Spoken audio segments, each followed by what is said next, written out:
There are objects buried in the earth, crafted by human hands, yet defying every timeline we thought we understood. Tools made with impossible precision, sculptures found in rock layers millions of years too old, artifacts so out of place, they threaten to rewrite the entire story of our past. Mainstream science has tried to explain them, or worse, ignore them. But some things can't be dismissed so easily. How did a metal sphere end up sealed inside 2.8 billion-year-old stone? Who carved detailed maps of Antarctica, centuries before it was officially discovered? These aren't myths or internet hoaxes. They're real, they're documented, and they raise questions we're not ready to answer. Are these the remnants of a forgotten civilization? Evidence of knowledge lost to time or hidden on purpose? Whatever they are, they don't belong. So sit back, stay curious, and let's dive into the mystery of the forbidden artifacts science can't explain. In the rolling hills of Saxony-Anhalt, Germany, beneath layers of earth long undisturbed, a secret lay hidden for over 3 millennia. This place, once part of the heartland of Bronze Age Europe, bore silent witness to generations of forgotten lives. And then, in 1999, something extraordinary surfaced. A thin, weathered disc of bronze, about 12 inches across, inlaid with gold leaf.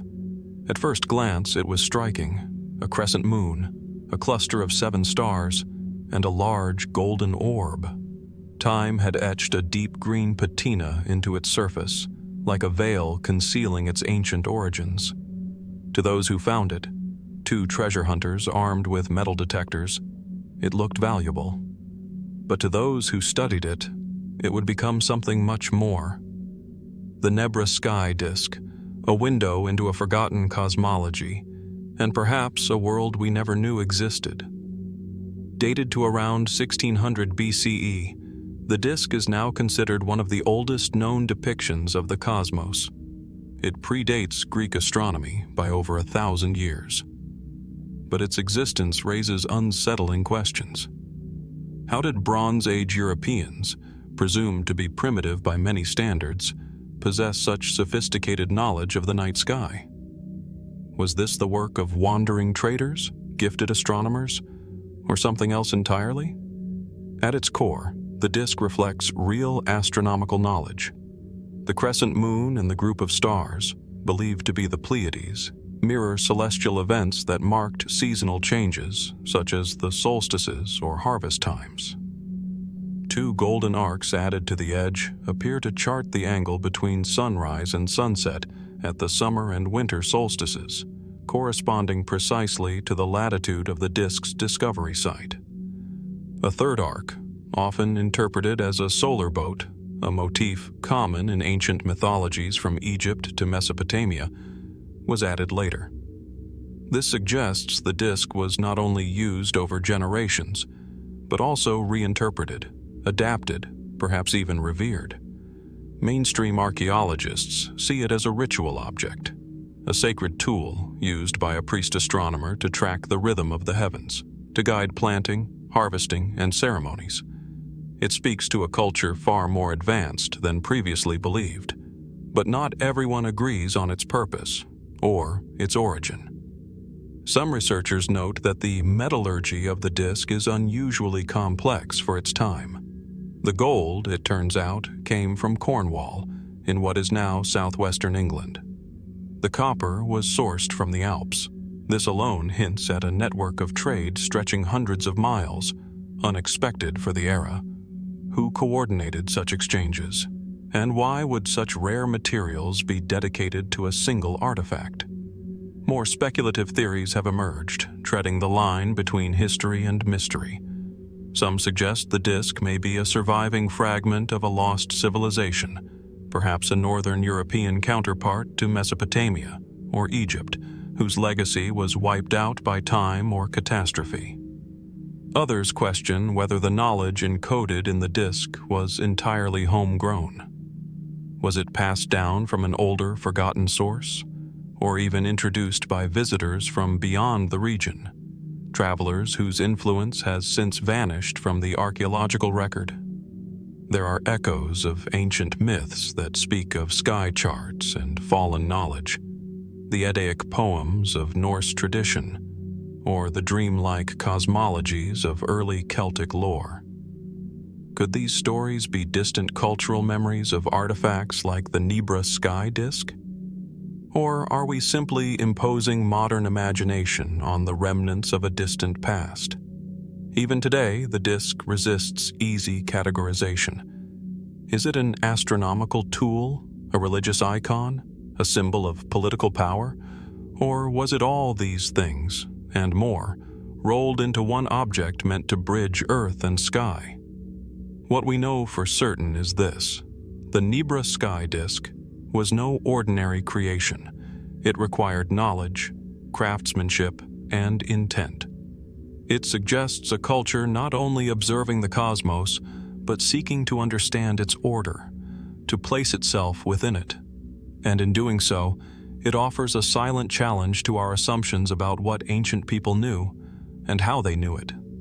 Perhaps it is not the object itself that holds the mystery, but the mind behind it. Who looked up at the stars 3,600 years ago and decided to cast their vision into bronze and gold? What compelled them to preserve that vision, to pass it on, hidden beneath the soil of a distant hill? The answers remain just out of reach, like constellations obscured by cloud. And perhaps, like the stars themselves, the truth is waiting, quiet and eternal, for those willing to keep searching. As we leave behind the mysterious legacy of the Nebra Sky Disk, etched in bronze and gold and rooted deep in prehistoric Europe, we turn our gaze to another ancient enigma. This time, our journey takes us into the sun-baked sands of Egypt, a land where time itself feels suspended in stone. Here, beneath the shifting shadows of the pyramids and along the crumbling walls of temples carved in reverence to gods and stars, whispers of strange encounters have persisted for millennia. Some are myths, some are allegories, but one stands apart. A fragment of ancient text said to describe a moment unlike anything else in the annals of recorded history. It is known as the Tulli Papyrus, not discovered in a tomb or museum, but first brought to light in the 1930s by Alberto Tulli, then the director of the Egyptian section of the Vatican Museum. According to reports, Tulli encountered the papyrus in an antique shop in Cairo, so old and fragile that it could not be unrolled without damage. He transcribed the contents by hand, or perhaps copied a translation. The original document has since vanished, and with it, the chance to verify its authenticity. Yet the words attributed to it remain, and they tell a story that has puzzled scholars, skeptics, and believers for decades. The translated text speaks of an incident during the reign of Pharaoh Thutmose III, roughly 3,400 years ago. It describes a circle of fire appearing in the sky, silent, shining, and strange. According to the transcription, these objects came in great numbers, hovered above the palace, and were more than the brightness of the sun. It claims the pharaoh and his priests watched them for days, until they eventually ascended and disappeared into the heavens. It is, in essence, an account of an aerial phenomenon, witnessed by Egypt's highest authority. To Egyptologists and mainstream historians, the Tulli Papyrus is not accepted as a verified artifact. No physical copy exists today, and no mention of the original document appears in the Vatican archives. The story is often dismissed as either a hoax, a mistranslation, or a modern fabrication, perhaps a misunderstanding of symbolic or religious language that was never meant to be taken literally. Still, the descriptions, if taken at face value, bear uncanny resemblance to modern accounts of unidentified aerial phenomena, or UAPs. Circular objects, brilliant light, silent movement, multiple sightings, and official attention. Could ancient Egyptian scribes have been recording what we would now call UFOs? Or were these visions allegorical, ritualistic interpretations of solar events, comets, or celestial omens? Some theorists have drawn connections to Egypt's obsession with the stars, noting that Thutmose III was known for his interest in astronomy and spirituality.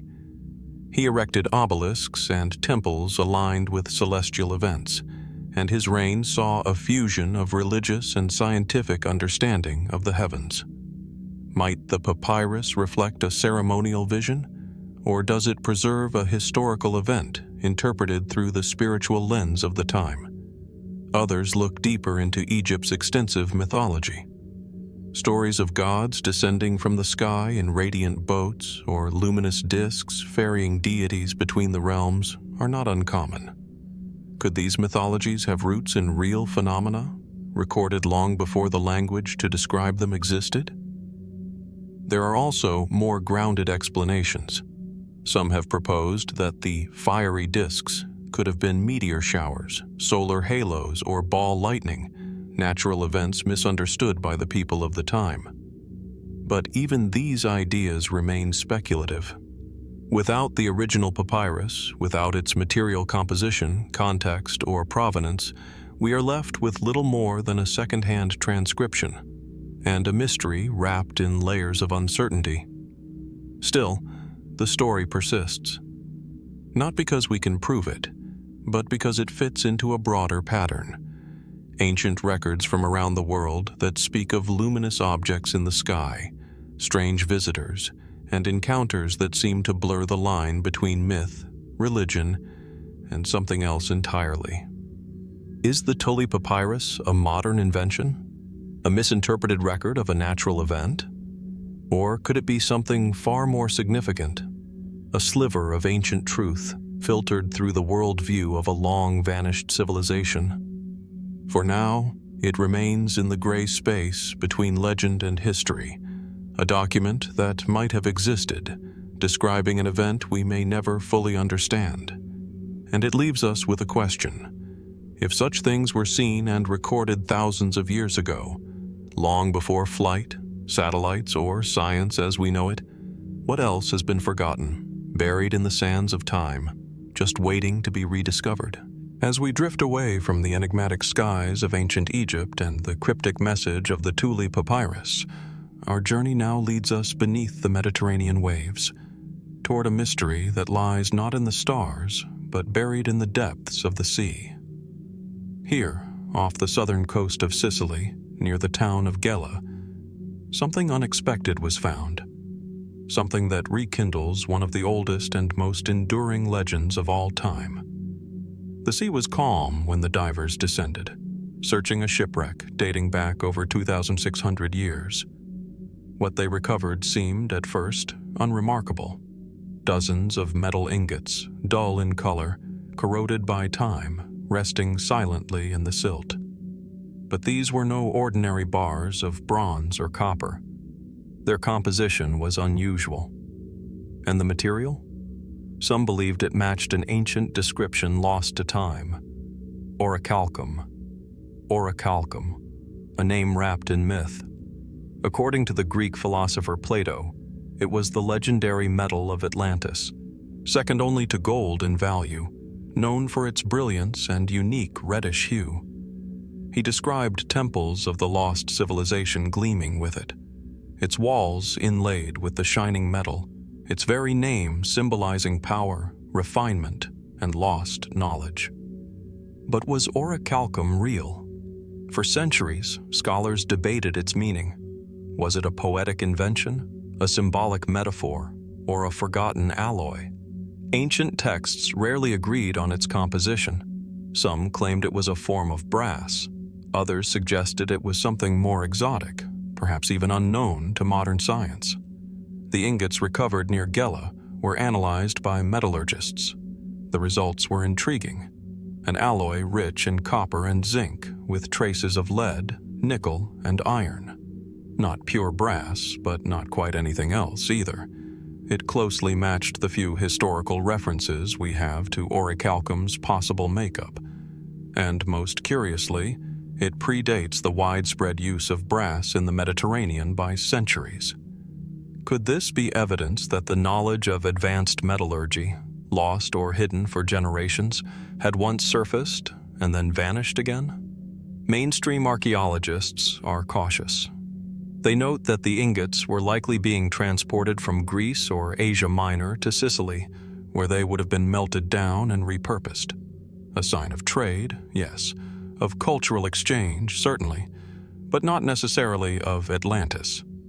Yet the location adds another layer to the mystery. The shipwreck lies in a region long associated with ancient myths of sunken lands, ancient peoples, and civilizations swallowed by the sea. Even in Plato's own writings, Atlantis was said to lie beyond the Pillars of Heracles, interpreted by many as the Strait of Gibraltar, placing it somewhere in or near the Atlantic. But others have argued for locations closer to the Mediterranean, including southern Spain, Sardinia, and Sicily itself. Could these ingots represent a surviving fragment of a much older tradition, one passed down through generations, hinting at a civilization more advanced than we give credit for? Some fringe theorists argue that the presence of Orichalcum-like materials supports the idea of lost knowledge, technological, metallurgical, perhaps even philosophical, that once flourished before recorded history, only to be erased by catastrophe, conquest, or time itself. Others look to the symbolic. Orichalcum was not just a metal. It was a symbol of something ideal, harmony, sophistication, enlightenment. That these ingots should emerge from the seabed, forgotten, corroded, and half-buried, feels, to some, like a metaphor for the loss of ancient wisdom itself. Still, we must return to what we can confirm. The ingots are real. Their composition is unusual for their time. Their origin remains uncertain, and their connection to Atlantis, if any, rests solely on the fragile thread of historical interpretation. But as with so many of the world's forbidden artifacts, it's not simply the object that fascinates us. It's the story it suggests, the questions it refuses to answer. Why was this alloy produced in such quantity? Who smelted it? And why does it align so closely with a material once thought to be entirely mythical? And what else might still lie on the seafloor, waiting to challenge our assumptions about the ancient world? The Atlantean Orichalcum ingots remain a riddle, caught between archaeology and legend, fact and folklore. And as we continue our journey through the forbidden past, we're left with a question as heavy as the metal itself. If traces of Atlantis truly remain, how many of them have already slipped through our fingers, disguised as debris, dismissed as ordinary, or still waiting deep below for someone to recognize their true worth? From the waters off Sicily and the mystery of the Orichalcum ingots, shimmering remnants of a world perhaps long forgotten, we now travel across the Atlantic into the soaring heights of the Andes. Here, nestled between peaks that brush the sky and valleys that seem to echo with ancient voices, lies a land shaped by myth, empire, and silence. This is Peru, the heartland of the Inca civilization. And it is here, among the stones of ruined temples and the legends passed from mouth to mouth across generations, that another mystery waits to be uncovered, one gilded in gold and wrapped in reverence. They are known as the Golden Sun Discs.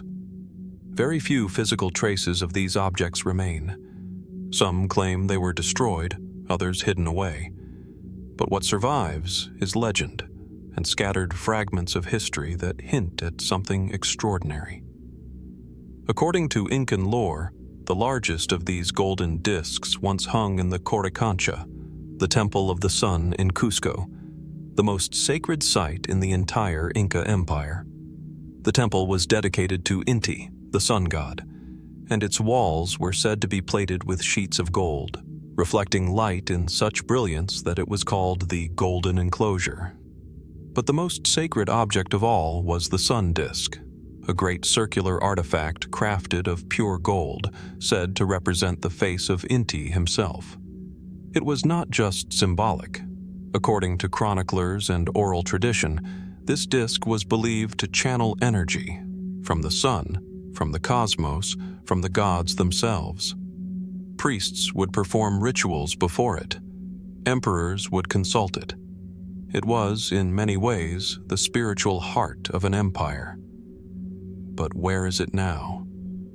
When the Spanish conquistadors arrived in the 16th century, they found Cusco dazzling with gold.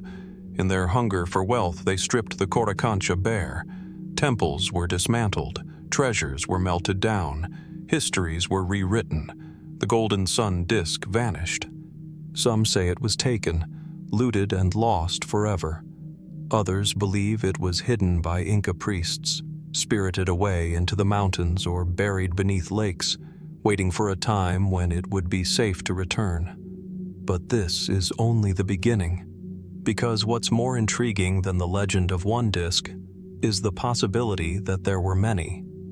Scattered references in indigenous accounts and later writings suggest that other sun disks existed throughout the empire, in sacred sites across the Andes, in temples now forgotten or destroyed. Some were described as smaller, portable. Others were said to hold inscriptions, strange symbols, or patterns too precise to be decoration. A few even hint that the disks were not just ceremonial, but functional, used to reflect sunlight with remarkable precision or, perhaps, to harness it. Could these disks have served a technological purpose? Could they have been early instruments of astronomy, medicine, or even energy? It's here that speculation begins to blur the boundaries between accepted history and the unexplained. Some fringe researchers have proposed that the disks acted as energy conductors, drawing from the sun to power something we no longer understand. Others suggest they were part of a global network, linked to similar artifacts found in Mesoamerica, Egypt, or even the Indus Valley. Circular, golden, reflective.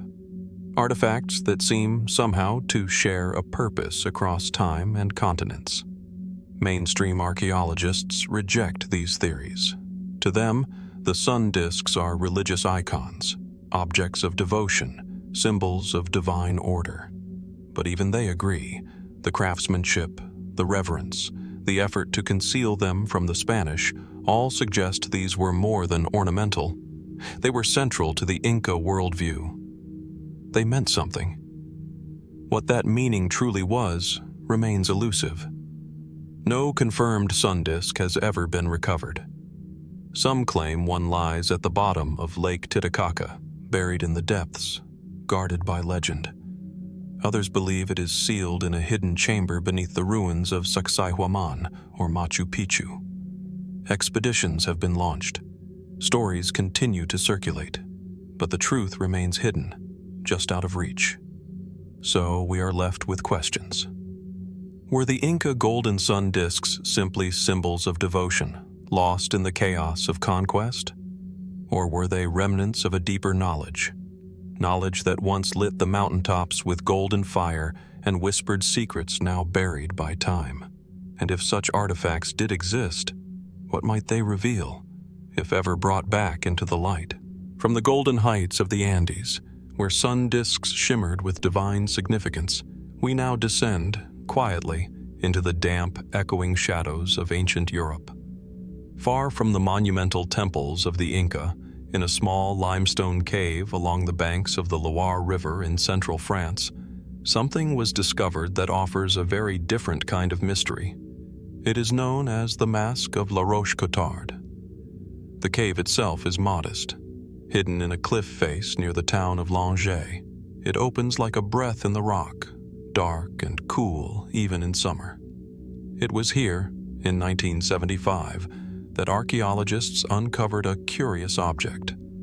A piece of flat flint, shaped and modified, with a bone fragment inserted into a natural hole, giving the appearance of eyes set in a face. It is crude, simple, but unmistakably intentional.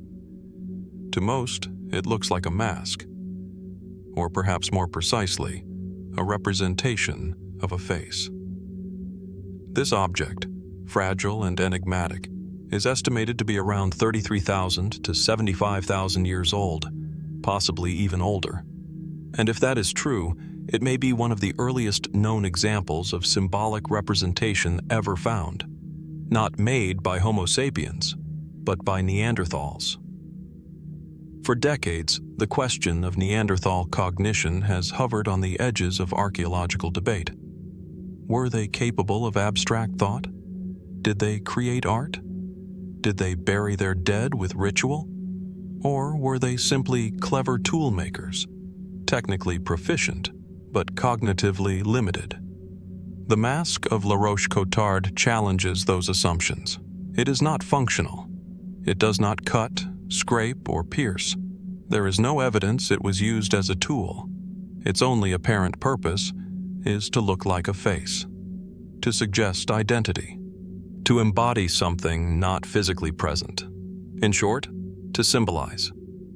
If this is true, it would mean that Neanderthals were capable of symbolic expression, once thought to be a defining trait of modern humans alone. But here's where the mystery deepens. The mask's context is difficult to establish with certainty. The cave was sealed naturally by sediment after the Ice Age and remained untouched for thousands of years.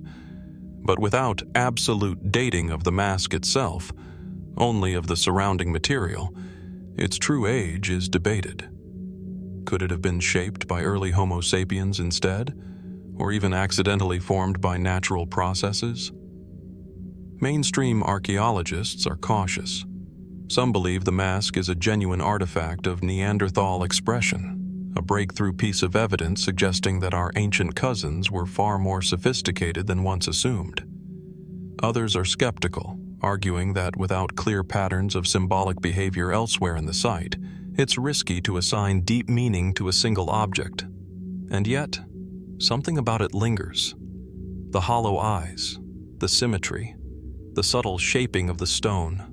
It is not elaborate, not refined, but it is intentional. It looks back at you, and in doing so, it provokes a question that echoes beyond the reach of carbon dating or typological analysis. What was going through the mind of the being who made it? Some fringe theories have emerged, though cautiously. Could this be part of a ritual object? A primitive ancestor mask? A token of identity or memory, even reverence for the dead? Others suggest a deeper, more esoteric function, that early hominins may have had access to altered states of consciousness, driven by their environment, and that this mask was part of a symbolic or shamanic practice we can no longer reconstruct. These ideas remain speculative. There is no accompanying cave art, no burial site, no clear ritual context. But in the absence of explanation, the mask seems to demand our attention, not just as an object, but as a presence, a whisper from a world we barely understand. And maybe that's the most powerful thing about it. It is easy to overlook small things in archaeology, crude shapes, simple materials. But sometimes it's the simplest forms that speak the loudest, because they remind us that meaning, identity, and even mystery don't require complexity. They only require intention. So we are left with a face, made by hands now vanished, in a time before history, language, or myth. Was it art? Was it belief? Was it an accident or a symbol of something sacred? And if Neanderthals were creating symbols, what else might they have left behind, still buried, still silent, waiting to shift our understanding of who we are and who we were? From the primitive elegance of the Mask of La Roche-Cotard, a face carved in stone by beings on the edge of memory, we shift across continents and centuries to a place where death was not merely an end, but a transformation. A place where stone did not only preserve memory, but was believed to preserve the soul. Here, in the shadowed tombs of ancient China's Han Dynasty, we find one of the most extraordinary burial customs in recorded history. Silent, beautiful, and still not entirely understood. This is the mystery of the Jade suit. Discovered in 1968, deep within the tomb of Prince Liu Sheng and his consort Du Wan in the hills of Mancheng in Hebei province, the Jade suit was unlike anything archaeologists had ever seen. It lay there in the darkness, entirely human in form, delicate yet powerful. Over 2,000 rectangular plaques of pure jade, perfectly carved, sewn together with gold thread, forming an entire body covering from head to toe. A suit for the dead, a second skin. Jade, long revered in Chinese culture, was believed to have properties that extended beyond beauty. It was the stone of immortality, a sacred material capable of protecting the body, preserving the spirit, and even bridging the divide between this world and the next. But this suit was no mere ornament. It was a declaration that the one who wore it did not intend to die, not entirely, and Prince Liu Sheng was not alone. In the decades since, over 20 similar suits have been uncovered, each with its own distinct pattern, each made for a different member of the Han nobility. Some were sewn with silver thread, others with silk or copper. But none reached the level of precision, intricacy, or sheer opulence as the suit of Liu Sheng, whose 2,498 jade tiles took an estimated decades to complete. But what were these suits really for? Mainstream scholars see them as reflections of Han funerary customs, evidence of the era's obsession with death, legacy, and the afterlife. The Han elite believed that by encasing the body in jade, the soul would be protected from decay, demons, and the corruption of time. It was, in many ways, a kind of technological afterlife, a material machine designed not to preserve memory but the being itself. And yet, for all their splendor, jade suits disappeared not long after the fall of the Western Han. The practice was banned, the knowledge seemingly lost. Why? Some believe the jade failed its promise, that despite the effort, the bodies decayed as all bodies do, and the spiritual protection it offered was seen as false hope. Others suggest political shifts and rising costs made such lavish burials unsustainable. But more speculative voices ask deeper questions. Could the jade suits have served a purpose we no longer understand? Jade, after all, is not just symbolically powerful. It has measurable physical properties. It's nearly indestructible, chemically stable, and thermally non-conductive. Some researchers have asked, could the ancients have noticed this and imagined that jade trapped something, life, energy, spirit? Or even more intriguingly, could there have been something real they were trying to contain? Some Chinese legends speak of Hun and Po, two souls that separate at death, one that rises and one that remains. Could the jade suit have been a vessel to hold the soul in place, a kind of spiritual containment? Or was it a barrier, intended not to keep the soul in, but to keep something else out? More fringe interpretations even flirt with the notion that these suits resemble forms of ancient biocontainment, ritual hazmat suits, meant to protect not just the dead but the living from a force we no longer recognize. Energy fields, spiritual emissions, perhaps even remnants of something long since classified as myth. Such theories remain unproven and largely outside the boundaries of mainstream archaeology. But the question persists: why dedicate so much effort, wealth, and labor to seal a single human body in thousands of jade tiles? And why does it resemble so eerily a form of armor?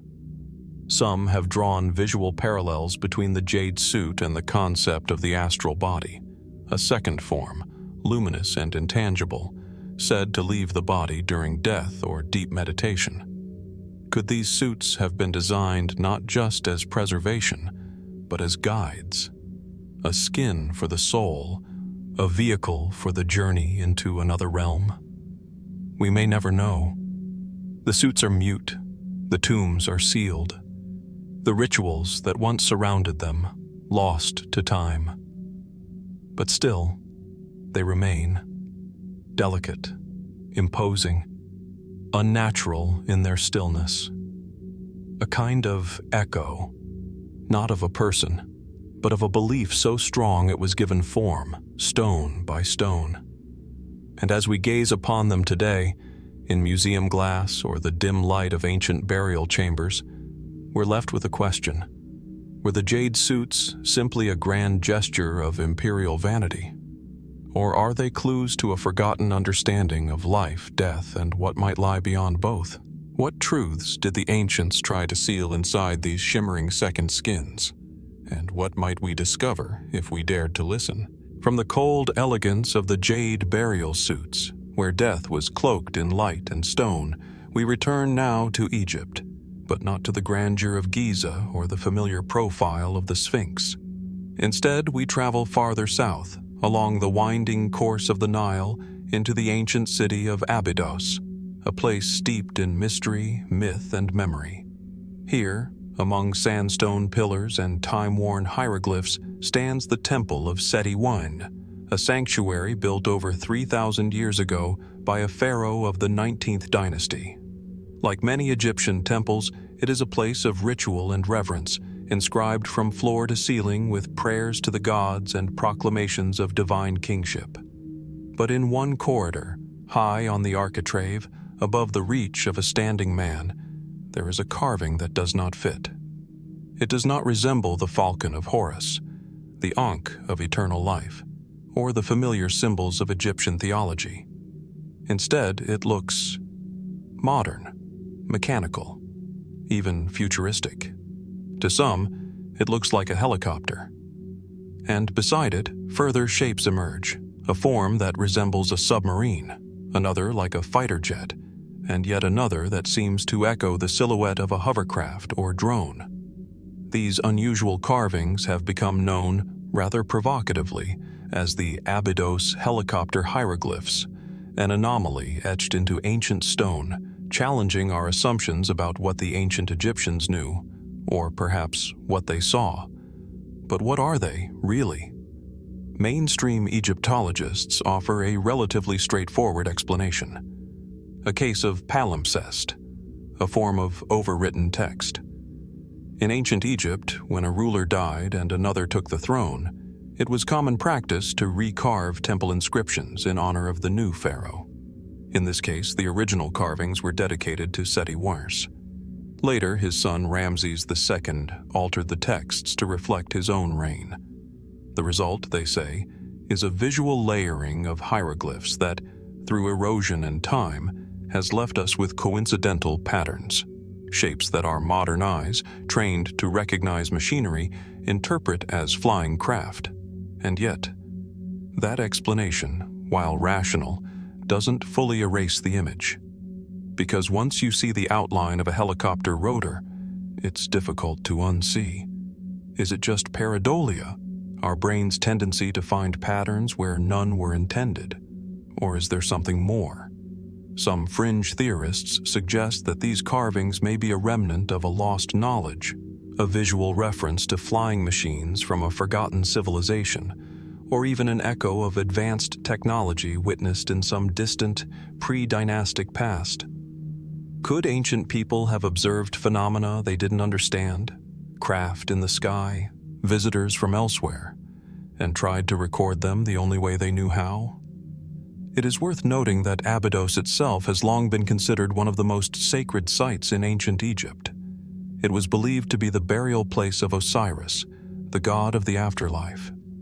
Pilgrims came here from across the kingdom to leave offerings and inscriptions to connect with the divine. The temple's corridors are filled not only with hieroglyphs but with echoes, spiritual, historical, and perhaps something else. Adding to the mystery is Egypt's own mythology. Stories of gods descending from the heavens in fiery boats, beings who came from the stars, who brought knowledge and order. The sky, for the ancient Egyptians was not a void. It was a realm of power, home to gods, stars, and souls. So we are left to wonder, were these carvings truly just a byproduct of time and revision?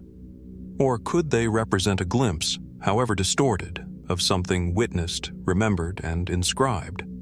Skeptics will remind us there is no other known depiction of anything resembling a machine in ancient Egyptian art. There are no records of flight, no myths that explicitly describe technology as we understand it. But perhaps the question is not whether the Egyptians had helicopters, but whether they recorded something real in a symbolic form we no longer fully comprehend. Could these be metaphors lost to time, representations of divine chariots, of celestial craft? Or are they simply a trick of erosion, meaningless shapes that mean more only because we want them to? What remains undeniable is this. In a temple that has stood for over 3 millennia, there exists an image that continues to provoke, confuse, and inspire. Not because we know what it means, but because we don't. And maybe that is the true power of the Abydos carvings. Not that they offer answers, but that they compel us to ask better questions. What if our history is deeper than we imagine? What if our ancestors knew more than we believe? And what other messages might still lie hidden in plain sight, carved into ancient walls, waiting for eyes willing to see? As the sun rises once more over Abydos, illuminating the temple's fading stone, one can't help but wonder, are we merely looking at cracks in time or through them? As the light fades from the carved stone of Abydos and its strange symbols retreat once more into shadow, we travel west, across oceans and centuries, to another buried kingdom. One hidden not by sand, but by trees, dense, humid, relentless. Deep within the tropical forests of southern Mexico lies the ancient Maya city of Calakmul. Once a rival to the mighty Tikal, Calakmul was a center of power and cosmology, its stepped pyramids rising like green-cloaked monuments above the jungle floor. It is a place of echoes, where temples hum softly with the weight of time, and where the jungle has all but swallowed the stories carved into stone. And here, within tombs sealed for over 1,000 years, archaeologists have unearthed objects unlike anything seen elsewhere in Mesoamerica. Masks, crafted entirely from jade. But these are not simple funerary ornaments or decorative relics. They are faces, mosaics composed of carefully shaped jade plaques, assembled with near mathematical precision. Eyes outlined in obsidian, lips defined by shell. Expressions serene, almost divine. They are called the Jade Masks of Calakmul, and their presence raises more questions than it answers. The most famous among them was found in 1998, inside tomb wire of Structure 7. It belonged to an elite figure, likely a ruler, possibly even Uknum Yichak Kak, a king whose name, like the mask, survived only in fragments. The mask, found lying over the skull of the deceased, is breathtaking. The individual pieces of jade are so precisely fitted together, it creates the illusion of a lifelike, unified face, a face that was never meant to die. In Maya cosmology, jade was no ordinary stone. It was sacred, associated with life force, breath, maize, and the eternal. It symbolized not just status or wealth, but spiritual power. To wear jade was to channel the divine, to be buried in it. Perhaps something more. But why masks? Why construct these meticulous likenesses out of a material as rare and valuable as jade, only to entomb them forever? And how did the Maya develop the techniques, without iron tools, to cut, polish, and assemble the stone with such accuracy? Mainstream scholars interpret the masks as funerary icons, designed to immortalize the identity of the deceased. a way of preserving the face of the king in a medium associated with eternity. To wear the mask, even in death, was to continue a role of ruler, priest, conduit between worlds. But there are subtler details that complicate the story. Some masks display non-human features, exaggerated eyes, snouts, elements of serpents or jaguars. Were these symbolic representations of deities? Hybrids of king and god? Or did they signify a transformation? Perhaps not into death, but into something else. Maya inscriptions often refer to death as an act of becoming. The ruler does not perish. He enters the underworld, takes on a new identity, and joins the pantheon of divine ancestors. Could the jade masks have functioned not merely as portraits, but as keys to that metamorphosis? More fringe interpretations go further. Some researchers, looking at the remarkable symmetry and craftsmanship of the masks, suggest they may have been more than ceremonial, that they were objects of power, used in rituals, or possibly even worn during life to channel spiritual forces.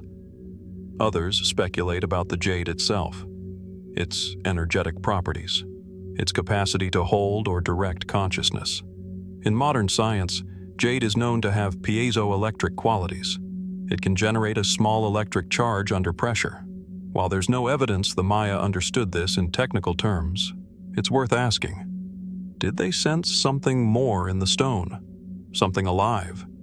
Were these masks truly lifeless relics, or vessels for something meant to endure?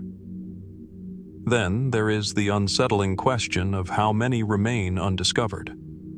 The Calakmul masks we know of were found in elite tombs, those that survived looting, collapse, or centuries of decay. But many structures remain unexcavated, lost to the jungle, hidden beneath layers of soil and vine.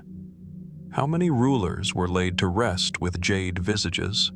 And what might those masks reveal, not just about Maya beliefs, but about a deeper, older knowledge embedded in the stone? As with so many forbidden artifacts, the mystery does not lie in wild speculation, but in the silences, the unanswered questions, the ways these objects continue to resist full interpretation. What kind of civilization crafts the face of a man in stone, only to leave it buried and unseen for 1,000 years?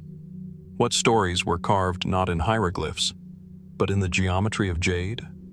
In the angles, the placement, the cool permanence of green stone shaped by human hands? And most haunting of all, when we stare into the unmoving face of the mask, what is it seeing in return? The jungle continues to reclaim Calakmul. Vines press against temple walls, leaves cover tomb entrances, but beneath it all the jade remains, untarnished, unbroken, untouched by time. And as archaeologists peel back the layers, mask by mask, face by face, we are left to wonder, how many more voices of the Maya still wait in the shadows, silent, beautiful, and entirely unexplainable? From the misty jungles of Calakmul, where jade faces lie hidden beneath centuries of earth and silence, we now journey east, across the vastness of the Indian subcontinent. Here, in the shadows of the Himalayas, where mountain winds whisper through time-worn monasteries and forgotten valleys, another artifact awaits. Little known, rarely displayed, and often dismissed. The Lolladoff Plate is not monumental in size. It is not constructed of gold or jade or obsidian. In fact, it's made of stone, rough, modest, and unassuming at first glance. And yet, for those who've studied it, its implications are anything but simple. Said to have been discovered in Nepal in the 1940s by a British traveler named T.L. Lolladoff, the object is a stone disc, roughly 22 centimeters in diameter.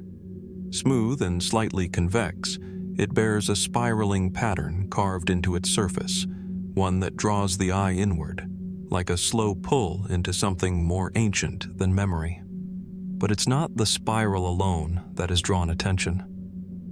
At one edge of the plate, among the concentric lines and stylized figures, there is a peculiar image, a humanoid shape, slender, elongated, with a large bulbous head and dark almond-shaped eyes. To modern viewers, it's a familiar form, a figure that bears an eerie resemblance to what we now refer to as the classic gray alien. Alongside it are symbols, dots, lines, geometric patterns, none of which correspond directly to known writing systems or calendrical symbols from the region. And thus begins the mystery. What is the Lolladoff Plate? Who created it? And what message, if any, does it carry across the ages? Mainstream scholars, where they reference the plate at all, do so cautiously. There is no official museum record of its discovery, no verified excavation site. The only known documentation comes from second-hand accounts, chiefly through UFO researchers and alternative historians, who brought it into public attention in the late 20th century. For this reason, many dismiss it as a hoax, a modern fabrication made to mimic ancient styles, its origins lost in the murky waters of unreliable sourcing. But others are not so sure. They point to stylistic similarities between the plate and other Neolithic rock art found throughout India, Tibet, and Nepal. Some cave paintings, like those in Karama in the central Indian state of Chhattisgarh, depict figures with oversized heads, disc-shaped objects in the sky, and what appear to be beings descending or interacting with humans. Local legends, too, speak of flying chariots, vimanas, and visitors from the stars, beings that came not with fire and conquest, but with knowledge, ritual, and warning. Is the Lolladoff Plate simply a reimagining of these myths? A symbolic rendering of spiritual visions, trance experiences, or cosmological beliefs? Could the spiral represent the cycle of life or a celestial map? Was the humanoid figure a deity, its shape misunderstood by modern viewers who see in it something far more literal? Or could it be something else entirely? Some theorists suggest that the Lolladoff Plate may be a relic of contact, a visual record of an event or presence that occurred in deep antiquity. An encounter preserved not in epic tales or stone temples, but in this single, enigmatic object. They point out that spirals appear across ancient cultures, from the Celtic stones of Ireland to the petroglyphs of the American Southwest, often associated with movement, energy, or portals. Could the spiral on the plate be more than symbolic, a kind of instruction or depiction of something entering or leaving this world? There is, of course, no scientific consensus, no carbon dating, no clear provenance. And that is what makes the Lolladoff Plate both compelling and problematic. It lives in a space between the known and the speculative, a footnote in archaeology, and yet a headline in the narrative of the unexplained. Still, even in its ambiguity, it raises questions worth asking. Why does a seemingly ancient artifact show a figure so uncannily aligned with modern alien iconography, decades before such images entered popular culture? Is this a coincidence? A projection of our own expectations onto ancient art? Or is it evidence, however subtle, of a pattern that stretches back further than we realize? Could we be misreading the past, filtering it through modern eyes, blind to what the original creators truly intended? Or, conversely, could our myths, our patterns, our recurring visions of beings from the stars be rooted in a shared ancestral memory, one occasionally preserved in stone? The Lolladoff Plate offers no clear answers. It cannot be tested in a lab or fully placed within an archaeological timeline. And perhaps that's what makes it so haunting. It is a question, carved in stone, a spiral that leads not to a center, but to deeper layers of mystery. And as we stare at that quiet figure, fixed forever on the edge of the spiral, we must ask, Is it watching us from the past, or are we only now learning to see what it was meant to show? From the distant mountains of Nepal, where the enigmatic Lolladoff Plate's spiral quietly invites speculation, we now shift to a place of ancient grandeur and enduring mystery, the Dendera temple complex in Egypt. Nestled along the fertile banks of the Nile, Dendera stands as a testament to millennia of human devotion, artistic mastery, and cosmological insight. Within one of its most carefully preserved chambers lies a relief that has captivated scholars and enthusiasts alike, a carving known today as the Dendera Light. At first glance, the scene appears to be a typical depiction of Egyptian mythology. The central figure, the god Har-Somptus, a serpent encased within an oval shape, emerges from what looks like a large, elongated object reminiscent of a bulb or a vessel. From this bulb extends a twisting, snake-like filament terminating in the hand of a deity who seems to cradle the entire form with reverence. Surrounding the image are lotus flowers, often symbols of rebirth, and other traditional motifs. But the curiosity begins when this carving is viewed through a modern lens. Some interpret this relief as an ancient illustration of electric lighting, a representation of a kind of incandescent bulb glowing softly within a glass enclosure powered by an unseen energy source. The filament-like serpent could be compared to the tungsten filaments in early light bulbs, while the bulbous enclosure appears eerily similar to a glass lamp. Could it be that the ancient Egyptians possessed a form of electrical technology? Or, at the very least, a conceptual understanding of light generation far beyond what conventional history suggests? Mainstream Egyptologists offer a different explanation. They interpret the carving as symbolic, an artistic expression of divine energy, fertility, and creation. The bulb is seen as a lotus flower, the snake as a symbol of life force, and the entire scene as a mythological tableau illustrating the birth of light and life itself. This explanation aligns with well-established knowledge of Egyptian iconography and religious belief systems. Yet, the unusual shape and apparent technological motifs continue to spark debate. The chamber itself, the so-called crypt, where the carving is located, adds layers to the mystery. It is long and narrow, with no natural light, and features channels carved into its ceiling that some suggest may have served as conduits for electrical wiring or other unknown functions. Though no definitive archaeological evidence confirms the existence of ancient electrical systems, these features challenge the imagination. What if these reliefs are not literal illustrations of technology but encoded metaphors? Could the Egyptians have been encoding knowledge in symbolic form? Knowledge that has since been lost or misunderstood? Are these images relics of an advanced understanding of natural forces, hidden beneath mythological layers? More speculative voices propose that the Dendera light carving may reflect a memory of technology gifted by lost civilizations, or even extraterrestrial visitors, who shared knowledge with early humans. They point to the sophistication of Egyptian engineering, their pyramids, temples, and astronomical alignments, as potential evidence of a broader technological heritage, partially preserved in these enigmatic carvings. Yet skepticism remains vital. Without physical artifacts, wires, batteries, or lamps, any technological interpretation rests on conjecture. The Egyptians' mastery of symbolism, metaphors, and allegory is well documented. Their art was a language of power and belief, not necessarily blueprints for technology. Still, the Dendera light carving challenges us to consider: how much do we truly understand about ancient civilizations? Are we sometimes too quick to dismiss images that defy contemporary explanation?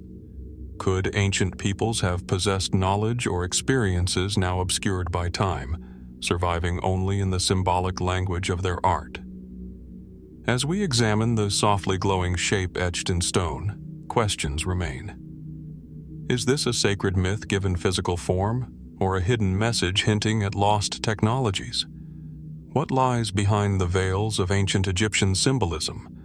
An undiscovered science or a spiritual truth encoded for eternity? The Dendera light invites us to look beyond what is seen and ask, what if the past holds secrets still beyond our grasp, waiting to illuminate our understanding of history and the human journey? From the dim corridors of Dendera, where serpentine filaments and lotus bulb shapes etched in stone continue to provoke questions of ancient light and lost knowledge, we follow the thread of Egypt's forgotten mastery even deeper. This time, not through temple walls, but across the fragile surface of a crumbling sheet of papyrus. Housed quietly today in the Egyptian Museum in Turin, Italy, and often overlooked among more ornate scrolls of myth and ritual, lies a document that, to some, rewrites what we thought we knew about ancient science and geography. Known simply as the Turin Papyrus Map, this relic may be far more than a simple record. Some regard it as the oldest surviving topographical map in human history. It is faded now, torn into fragments, some sections permanently lost. But what remains is enough to inspire both awe and uncertainty. Drawn with striking precision, the map presents a region in Wadi Hammamat, an arid stretch of desert between the Nile and the Red Sea. Unlike symbolic maps from later eras, the Turin Papyrus doesn't simply mark locations. It depicts terrain, mountains, valleys, gold mines, and stone quarries. Hills are rendered with perspective and proportion. Roads curve logically through the landscape. Even the direction of water flow is noted. At the center of the map is a route used by the Egyptians during the New Kingdom, roughly 1150 BCE, to access precious resources, especially a prized type of beacon stone used for temple statues and sarcophagi. The document names the quarries. It identifies mineral deposits. It even lists the exact distances between various landmarks, suggesting that its creator not only observed the landscape but understood it in quantitative, almost scientific terms. Who created such a map? And how? Mainstream scholars credit Amenhotep, a scribe from the reign of Ramesses IV, believed to have overseen a quarrying expedition to the region. If accurate, this would make him the first known cartographer in recorded history. But here's where the mystery deepens. The level of accuracy and spatial awareness in the Turin Papyrus Map is startling, especially for an era that, by conventional understanding, had no access to compasses, advanced surveying tools, or aerial perspectives. The shaded relief, the proportional scaling of geological features, and the practical details recorded all suggest a kind of technical knowledge we don't usually associate with Bronze Age civilizations. Could it be that the Egyptians had a deeper grasp of geography, geology, and mapping than we've given them credit for? And if so, where did that knowledge originate? More speculative voices propose that the map hints at a lost scientific tradition within Egyptian culture, perhaps rooted in an even older civilization. Could it be a remnant of a body of knowledge that was inherited, not invented? A fragment of something once greater, now largely erased by time. Then there are the more fringe interpretations. Some researchers note that the map's orientation doesn't match the traditional north-south alignment expected in Egyptian documents. Instead, it's rotated, almost inverted. Was this merely artistic preference, or does it suggest a different understanding of the Earth's layout? Others observe unusual symbols that don't correspond easily with known hieroglyphic lexicons, suggesting that portions of the map might encode hidden knowledge, possibly even connected to undiscovered sites still buried beneath sand and stone. Some go further still, proposing that the Turin Papyrus could be an echo of pre-cataclysmic knowledge, a cartographic memory preserved from a time before the last great geological upheavals, a time when the deserts were green and navigated not just for quarrying, but for something far older and stranger. Of course, the academic consensus remains grounded. The Turin Papyrus Map is admired for its practical utility, its beauty, and its testament to the skill of ancient Egyptian scribes. It is a remarkable achievement, yes, but one explainable within the cultural and technological framework of its time. Still, the map does not sit easily within that framework. It continues to stand apart, not quite myth, not entirely science. A document that seems to prefigure modern cartographic principles by over 1,000 years. A map with no known predecessor, and no clear successors. If the Turin map was part of a larger tradition, then where are the others? Were they lost to fire, flood, or conquest? Or were they intentionally hidden, stored away in tombs, sealed within libraries long since destroyed? What else might the Egyptians have mapped? And why? In a world where most ancient maps were symbolic or ritualistic, the Turin Papyrus feels startlingly real, anchored in geography, not just cosmology. And perhaps that's what makes it so unusual. It does not tell us about gods or myths. It tells us where to go, what to find, how far to travel. But even as it speaks in measured lines and mineral markers, it leaves us with questions echoing between its faded fragments. What were the Egyptians really trying to record? Was this a map of a quarry? Or the memory of a much older landscape? And how many more maps, lost, hidden, or deliberately forgotten, might still lie waiting beneath the dust of time, offering glimpses into a knowledge we're only just beginning to rediscover? The Turin Papyrus Map is more than a curiosity. It is a mirror, one that reflects not only the landscape of an ancient desert, but the edges of a mystery still unfolding. As the crumbling papyrus of Turin hints at lost landscapes and ancient precision, we now turn our gaze across the Atlantic to a dense, emerald jungle that once concealed one of the most enigmatic tombs in the ancient world. In the southern Mexican state of Chiapas, deep within the ruins of the once mighty city of Palenque, lies a structure known simply as the Temple of the Inscriptions. A stepped pyramid rising from the humid earth, its moss-covered stones speak softly of centuries past, of kings, gods, and a people whose grasp of astronomy, mathematics, and architecture continues to astonish modern scholars. At the heart of this temple, beneath layers of stone and time, a secret was hidden for over 1,000 years. In 1952, Mexican archaeologist Alberto Ruiz Luillier uncovered a concealed staircase beneath the floor of the temple. Choked with debris and sealed with ancient masonry, it led downward, deeper into the earth and into mystery. What he discovered would ignite debates that still burn brightly today. At the bottom lay a great stone slab carved with meticulous detail, covering a sarcophagus.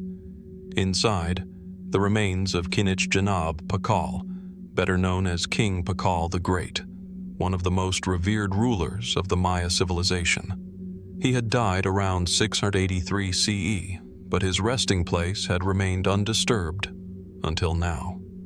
The lid of Pakal's sarcophagus is perhaps one of the most analyzed and controversial pieces of Maya artwork ever discovered. Carved into its surface is a striking scene. Pakal lies at the center, in a reclined position. He appears to be descending, or ascending, within a complex structure filled with symbolic imagery. Beneath him, the Maya world tree, the axis mundi of their cosmos, grows from the jaws of a celestial serpent. Above, celestial symbols float in space, including the double-headed serpent, the sun, the moon, and Venus. Around him, intricate geometric patterns suggest movement, energy, and divine cycles.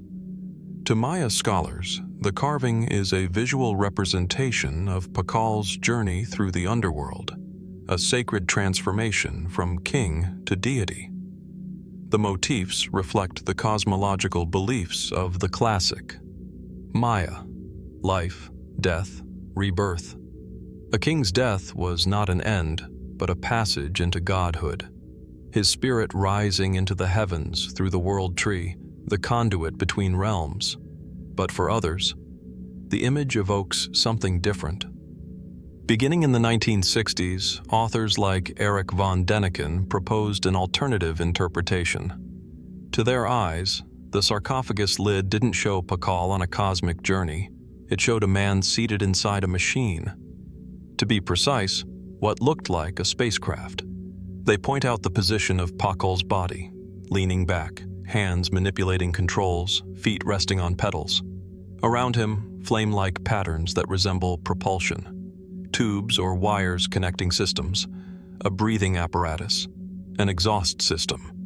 The entire structure, they claim, mimics the interior of a modern space capsule, albeit imagined centuries ago. Could the Maya have been depicting something far more literal than we assume? Was Pakal, in some way, a sky traveler? Was this image meant to preserve the memory of contact with beings from beyond the Earth, or even a forgotten age of terrestrial technology? Mainstream archaeologists largely reject such interpretations, citing the deeply symbolic nature of Maya art. They note that every element in the carving has a place within established cosmological themes: the world tree, the celestial bird, the underworld monster. The so-called breathing tube, they argue, is the umbilical cord connecting Pakal to the earth or to the gods, an image of spiritual rebirth, not mechanics. Still, the visual similarity is difficult to ignore. The stylization is open to interpretation, and perhaps more importantly, it invites a larger question. Why do so many ancient artworks, when viewed through a modern lens, resemble machinery, flight, or technology? Are we projecting our own technological obsessions onto images meant only to reflect mythology? Or were ancient peoples, in their own symbolic language, attempting to describe experiences they could not fully explain, encounters with forces or beings beyond their comprehension? Adding to the enigma is the question of Pakal himself. His tomb was unprecedented. No other Maya ruler from this period has been found in such an elaborate, pyramid-entombed setting. Even the jade death mask placed over his face, composed of hundreds of precisely cut stones, feels like more than a symbol of status. It is a transformation in itself. An attempt, perhaps, to freeze the essence of the man in a medium that might endure eternity. And then there is his age.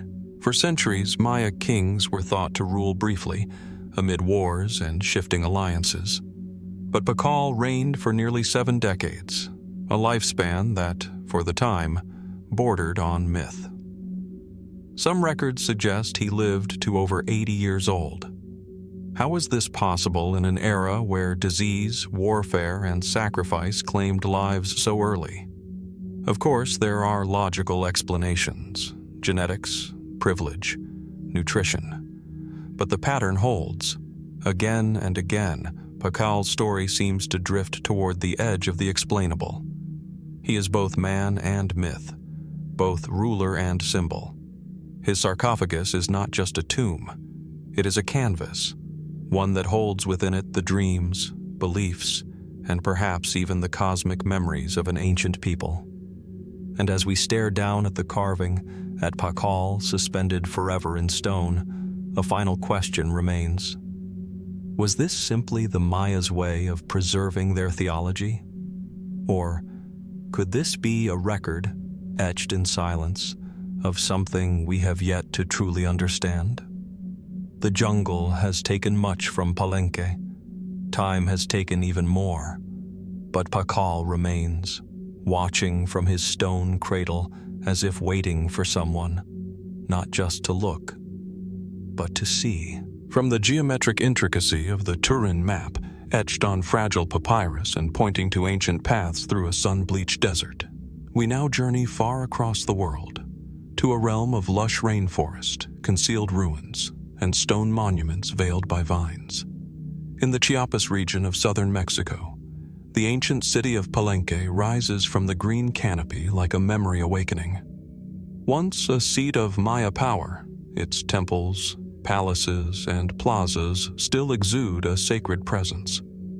The air here is thick, not just with humidity, but with a sense of time folding in on itself. The walls whisper in glyphs. The stairways seem to lead not only upward, but inward. And at the heart of this city stands one of the most mysterious structures in all of Mesoamerica, the Temple of the Inscriptions. To the casual eye, it is a pyramid of stone, stepped and weathered by centuries of tropical rain. But in 1952, a hidden passageway was discovered beneath its floor, a sloped corridor sealed for over 1,000 years. At the end of this corridor, carved into the limestone foundation itself, was a burial chamber, and within it, a single massive sarcophagus. Here lay Kinich Janab Pakal, or Pakal the Great, ruler of Palenque during its golden age. He ascended to the throne at the age of 12 and reigned for nearly 70 years, guiding his city to architectural and cultural brilliance. But it is not merely his reign that fascinates scholars and seekers alike. It is what was left behind to tell his story. The lid of Pakal's sarcophagus is a masterpiece of carved stone, measuring over 12 feet long and weighing several tons. It was carefully lowered into place, sealed in darkness, and surrounded by cryptic inscriptions and murals. The scene depicted on its surface is unlike anything else in the Maya world. Pakal lies at the center, positioned horizontally, seemingly floating. Beneath him, a two-headed serpent emerges from the open jaws of the Maya underworld monster, while above, the world tree rises toward celestial realms. Around him swirl glyphs, symbols, and cosmic forces. To traditional Maya scholars, this is a clear narrative. It shows Pakal's death and rebirth, his descent into Xibalba, the underworld, and his divine resurrection through the world tree, a concept central to Maya cosmology. The serpent, the tree, and the positioning of celestial markers such as the sun and Venus all correspond with well-known myths and rituals. But to others, those outside mainstream archaeology, the imagery suggests something more unusual. Some interpret Pakal's pose as that of a man reclined in a kind of control module. His hands reach toward what resembles levers or instruments. His foot rests on what appears to be a pedal. Behind him, flame-like shapes curve outward, reminiscent of exhaust or propulsion. The stylized lines enclosing the scene bear a striking resemblance to the interior of a spacecraft, at least to modern eyes. This interpretation first entered public consciousness in the late 20th century, most notably through Erich von Däniken, whose speculative theories linked ancient monuments to extraterrestrial visitation. He suggested that Pakal was not a man undergoing spiritual transformation, but a figure piloting a machine, a rocket, as he described it, perhaps departing Earth for the stars. Is it coincidence that so many ancient cultures describe gods descending from the sky? That deities are often linked to flight, fire, and stars? The Maya were astronomers of exceptional skill. They charted eclipses, planetary cycles, and solstices with a precision rivaling that of modern methods. Their calendar systems were complex, multidimensional, and astonishingly accurate. Could it be that their understanding of the cosmos extended beyond myth, into something experiential? Mainstream archaeologists caution against such readings. They argue that interpreting ancient symbols through a modern technological lens can distort the intended meaning. The sarcophagus lid, they say, is a spiritual roadmap, not a schematic. A king's soul moving through the cosmic order, not through space, but through sacred time. And yet, the ambiguity persists. The jade mask found within Pakal's tomb, crafted with astonishing precision, with over 300 pieces of intricately fitted stone, suggests both reverence and a mysterious attention to detail. The choice of jade, associated with eternity and the gods, only deepens the impression that Pakal's burial was more than ceremonial. It was transformative. And then there's the sarcophagus itself. hewn from a single massive block of limestone and buried in a chamber sealed off by an intentionally collapsed stairway, it suggests not just a desire to protect the body, but perhaps to hide it, to preserve something sacred or even dangerous.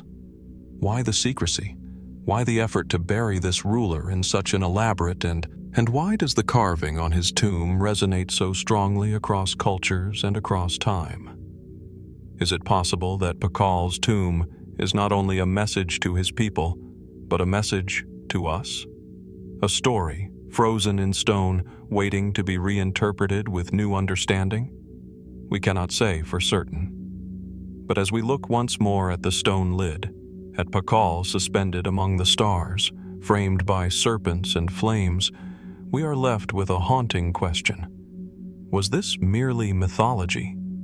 Or have we misread a history more extraordinary than we've ever imagined? What else sleeps beneath the rainforest canopy, waiting to remind us that the past may be far more complex and far more connected to the stars than we dare to believe? As Pakal's stone sarcophagus whispers of celestial journeys and cosmic transformations hidden beneath the jungle floor, we now turn our attention to a different kind of artifact. One not carved in stone or sealed in a tomb, but inked carefully on fragile pages.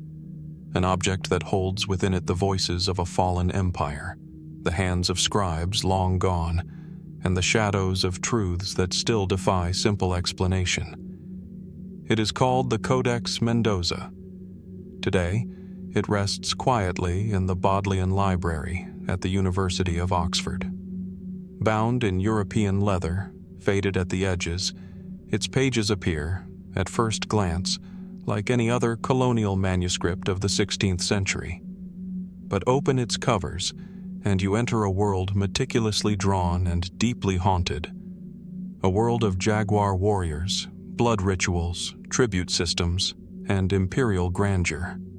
Commissioned around 1541 by Antonio de Mendoza, the first viceroy of New Spain, the Codex was intended as a report for the Spanish crown. Its purpose: to explain the structure, economy, and customs of the Aztec Empire, or more precisely, the Mexica people who ruled from the great city of Tenochtitlan, a city that had already been violently reduced to rubble by the time the Codex was written. It is, in many ways, a historical paradox. The Codex Mendoza was created by Aztec Tlacuilos, native scribes trained in the old pictographic traditions, yet it was overseen by Spanish officials, annotated with Spanish glosses, and filtered through colonial aims. It is both indigenous and foreign, truthful and redacted, ancient and modern. And within that strange tension lies its enduring mystery. The manuscript is divided into 3 sections. The first is a history of Aztec rulers and the conquests they achieved, a visual narrative stretching across decades, told through intricate glyphs and stylized illustrations. The second details the tribute paid by conquered provinces: textiles, feathers, cacao, obsidian blades, jaguar pelts, items of wealth and war. The third outlines daily life among the Mexica, how children were punished, how marriages were arranged, how society was ordered and controlled. But it is not what the Codex says on the surface that unsettles scholars and researchers. It is what might lie beneath. For all its documentary value, the Codex Mendoza raises more questions than it answers. Many of its glyphs do not correspond precisely with known Aztec symbols. Certain figures appear disproportionately stylized or strangely emphasized. And in several pages, there are subtle disruptions, blank spaces, scratched-over symbols, and visual contradictions that suggest something may have been altered, removed, or hidden. Was this censorship by colonial scribes? Or could the indigenous artists have embedded deeper meanings within the pictographs, a secret language, invisible to their European overseers? Consider the first folio, an iconic depiction of Tenochtitlan, founded according to legend where an eagle was seen perched on a cactus, devouring a serpent. The image is familiar. It remains the center of the modern Mexican flag. But in the Codex, the symbolism is more complex. Surrounding the eagle and cactus are quadrants representing water, canals, and temples, an image that some say is not just symbolic, but cartographic. Was this not merely a mythological scene, but a map encoded with esoteric knowledge of the city's sacred layout? Some researchers have proposed that the city's geometry aligns with celestial patterns, its temples arranged to mirror constellations or solstice paths. Was Tenochtitlan not only a political capital, but a living cosmogram mapped onto the heavens? And then there is the depiction of tribute. Page after page lists precise numbers of offerings from subjugated towns, but some pages break pattern, showing not just materials, but beings. One image, often overlooked, shows a stylized figure with what appear to be unnatural proportions. Elongated limbs, exaggerated skull, eyes wide and blank. It's presented as part of a tribute list, but it is unlike any other human figure in the Codex. Who, or what, is it meant to represent? Most historians brush it off as artistic variation, but others wonder, could it be a reference to a different kind of offering? Was it a metaphor? A memory of something not entirely human? The Codex also makes passing reference to events that remain difficult to place in time. Great celestial signs, floods, and migrations from a mysterious homeland referred to as Aztlan, the mythical origin of the Mexica people. Was Aztlan merely a legend? Or could it point to a real place, now lost to history? And why is the tone of the Codex so carefully balanced, neither openly lamenting conquest, nor wholly praising it? Might it be that the Tlaquilos encoded their own resistance, their own truths, beneath a surface meant to appease Spanish eyes? It is a document of survival, yes, but also perhaps of subversion, a cultural cipher hiding the last whispers of a fallen empire.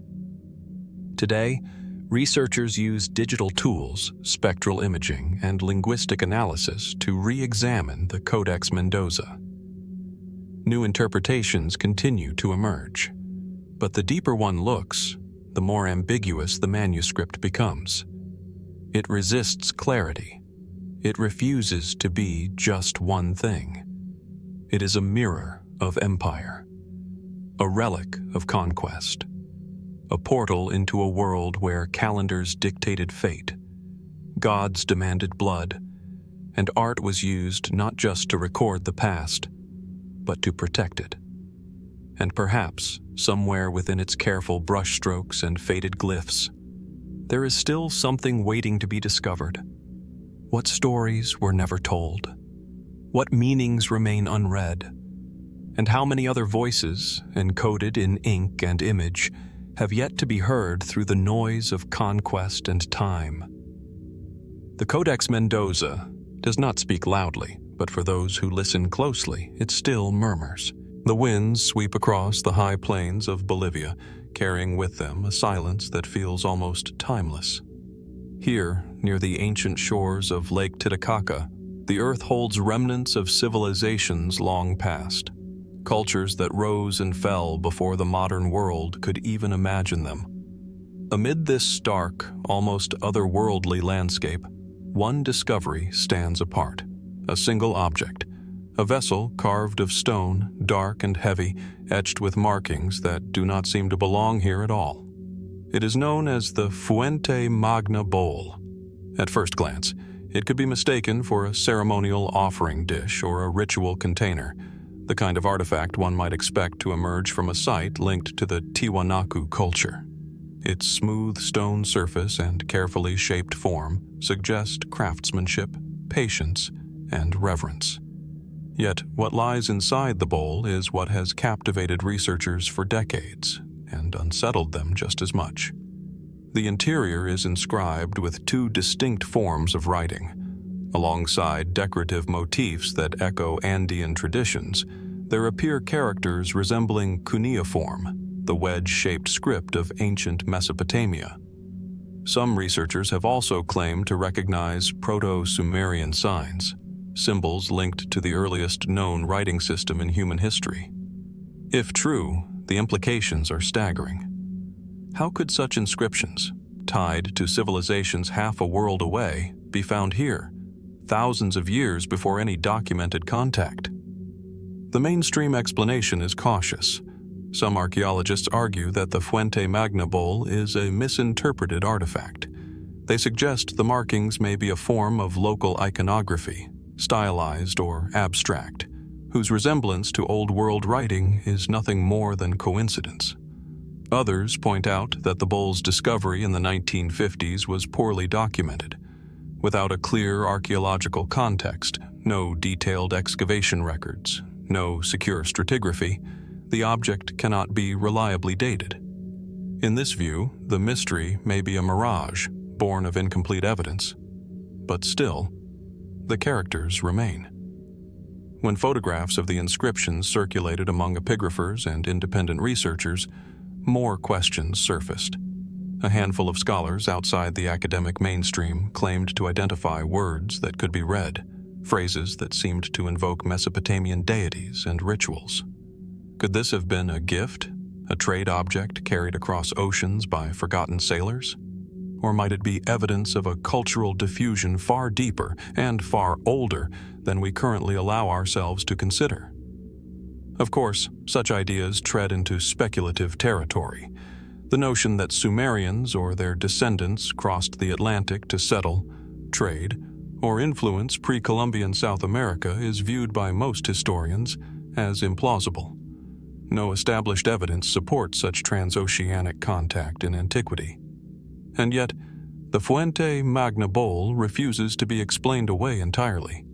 Its form and symbols linger in the space between possibility and impossibility, fact and enigma. The landscape itself seems to conspire with the mystery.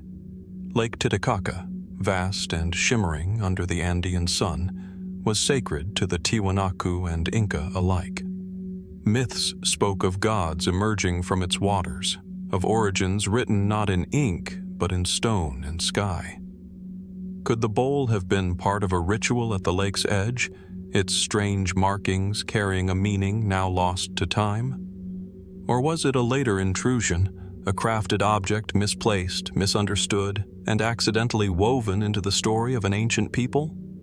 And then there is the symbolism. If the inscriptions do echo cuneiform, even imperfectly, what would that mean? That writing, the most powerful tool of civilization, was shared across hemispheres before history remembers? That human cultures, separated by vast oceans, may not have been as isolated as we once thought? Or that the human mind, in its search for order and meaning, simply repeats patterns across space and time? The Fuente Magna bowl has no definitive answers to offer. Instead, it sits in quiet defiance of certainty. Some see it as a smoking gun of lost connections, a relic that whispers of forgotten voyages. Others dismiss it as a curiosity, a case of mistaken identity. Between these poles lies the enduring pull of the mystery itself. In the end, perhaps the object's greatest power is not in what it reveals, but in what it withholds. Like so many artifacts that blur the boundary between history and legend, the Fuente Magna bowl seems to ask us a question. How much do we truly know about the past? And if such an object can emerge, hidden in the high plains of Bolivia, what else might still lie beneath the soil and stone, waiting to be found?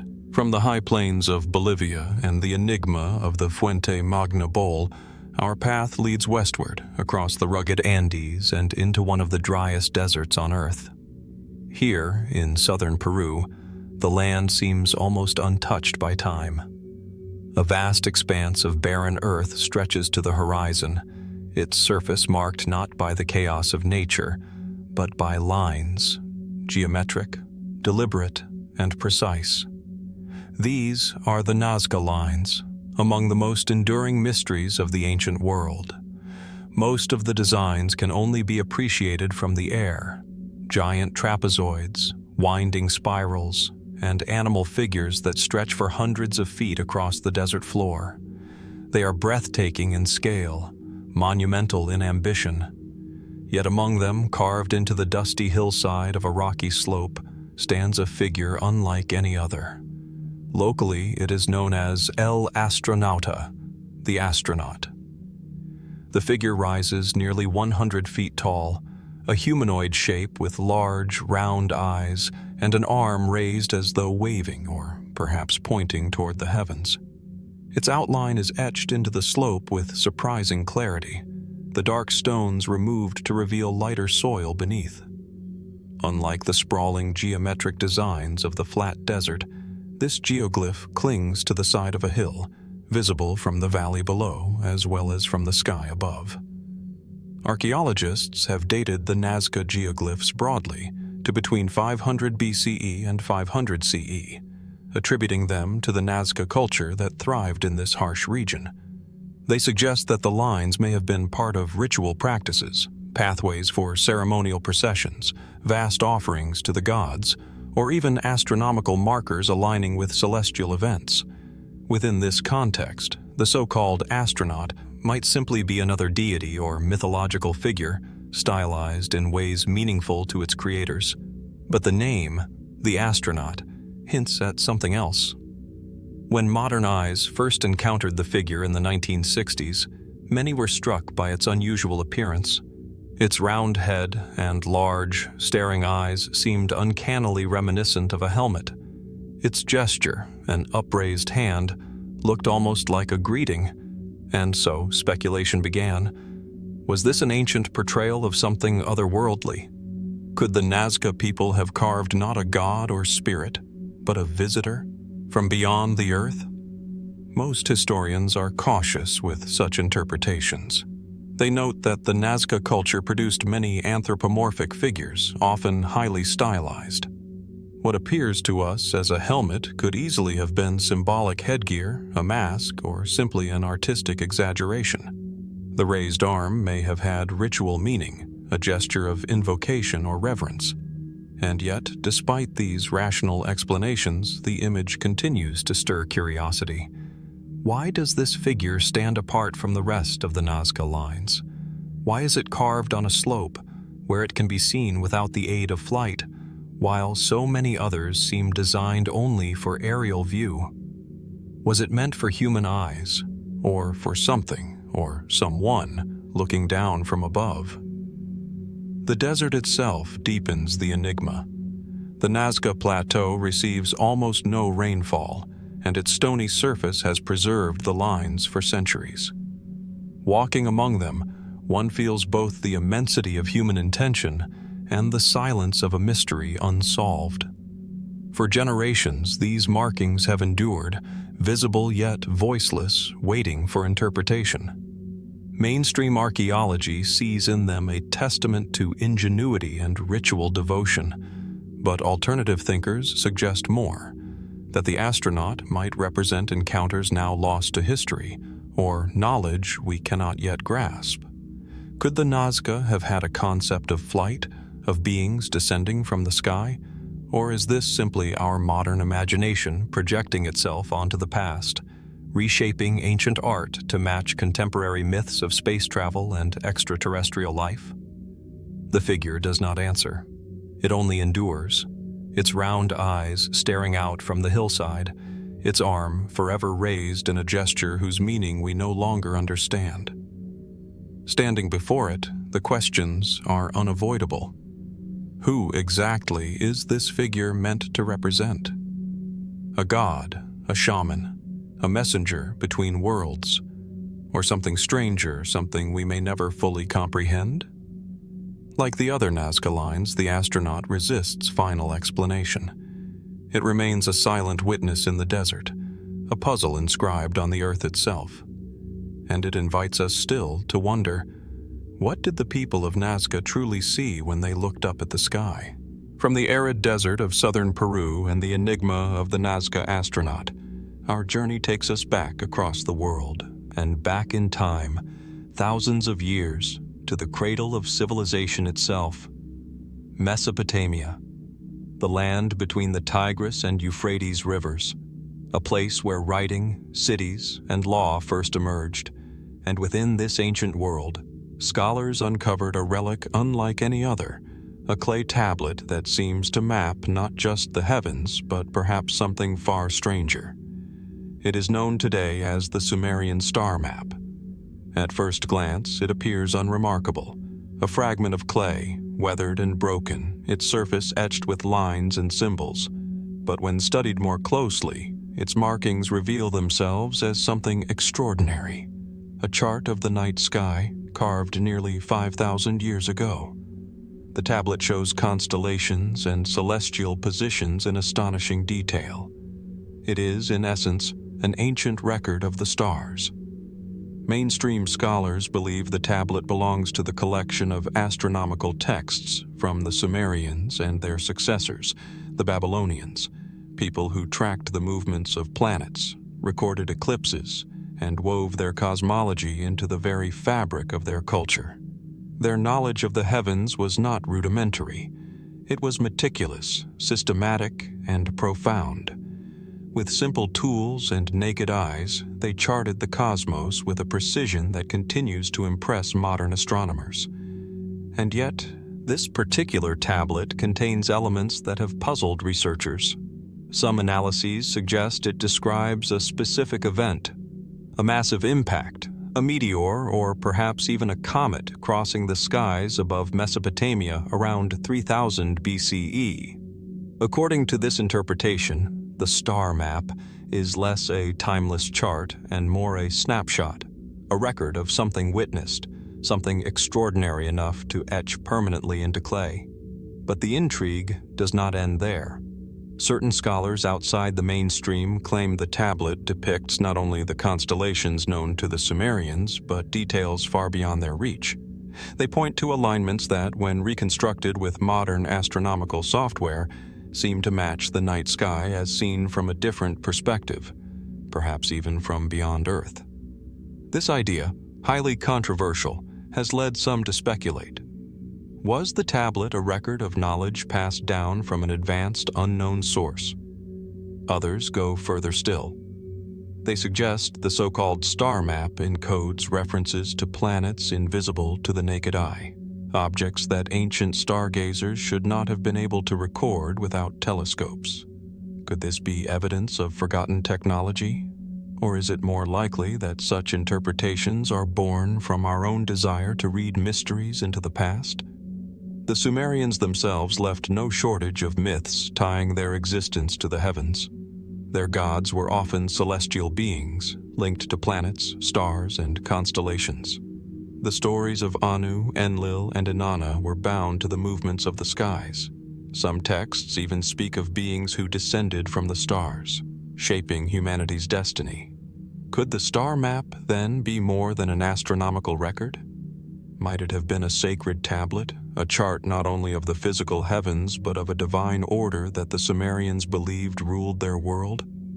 And still, one wonders, why this particular tablet? Why carve this event or this arrangement of stars in such painstaking detail? If it was merely another entry in their long tradition of astronomical observation, why does it stand out among scholars and storytellers alike? The artifact rests today as both a triumph of ancient knowledge and a spark for endless speculation. Some see in it the roots of astronomy itself, the earliest scientific attempt to understand our place in the cosmos. Others see it as something more enigmatic, perhaps even evidence of contact or knowledge that has slipped through the cracks of history. What is undeniable is the sense of continuity it creates. Standing before the Sumerian star map, one is reminded that the human impulse to look upward, to trace patterns among the stars, to ask questions of the night sky, is as old as civilization itself. The same stars they carved into clay still shine above us. The same questions they asked still echo in our minds. And yet, this single tablet lingers as a reminder of how much we do not know. Was it a scientific record? A religious artifact? A message left for future generations? Or was it something more? a fragment of knowledge that challenges our understanding of what ancient people were truly capable of. The clay holds its silence.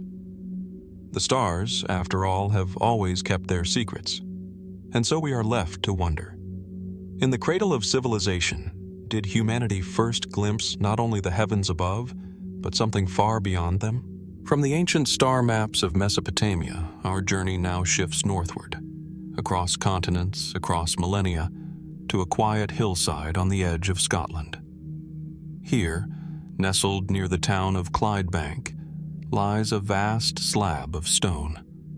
At first glance, it seems like nothing more than a moss-covered boulder resting in the earth. But beneath its weathered surface is one of the most extraordinary and puzzling prehistoric artworks in Europe. This is the Cochno Stone.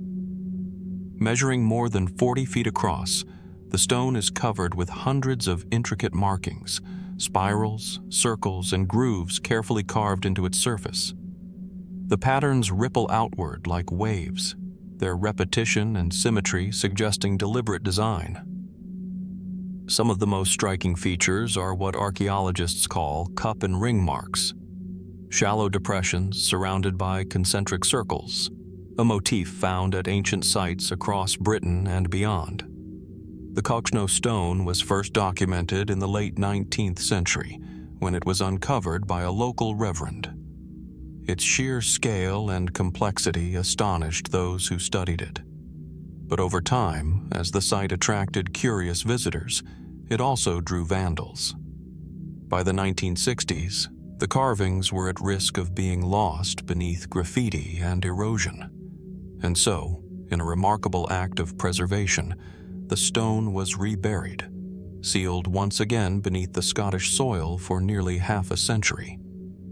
Only in recent years has modern technology allowed researchers to study it anew.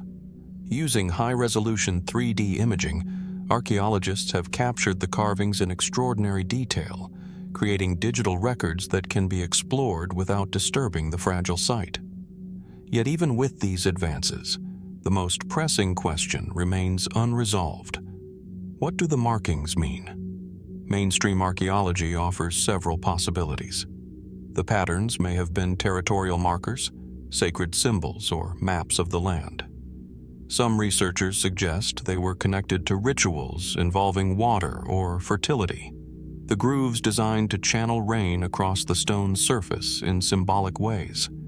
Others see them as an early form of art, a communal expression of identity and belief. But the mystery lingers. Why such complexity? Why such scale?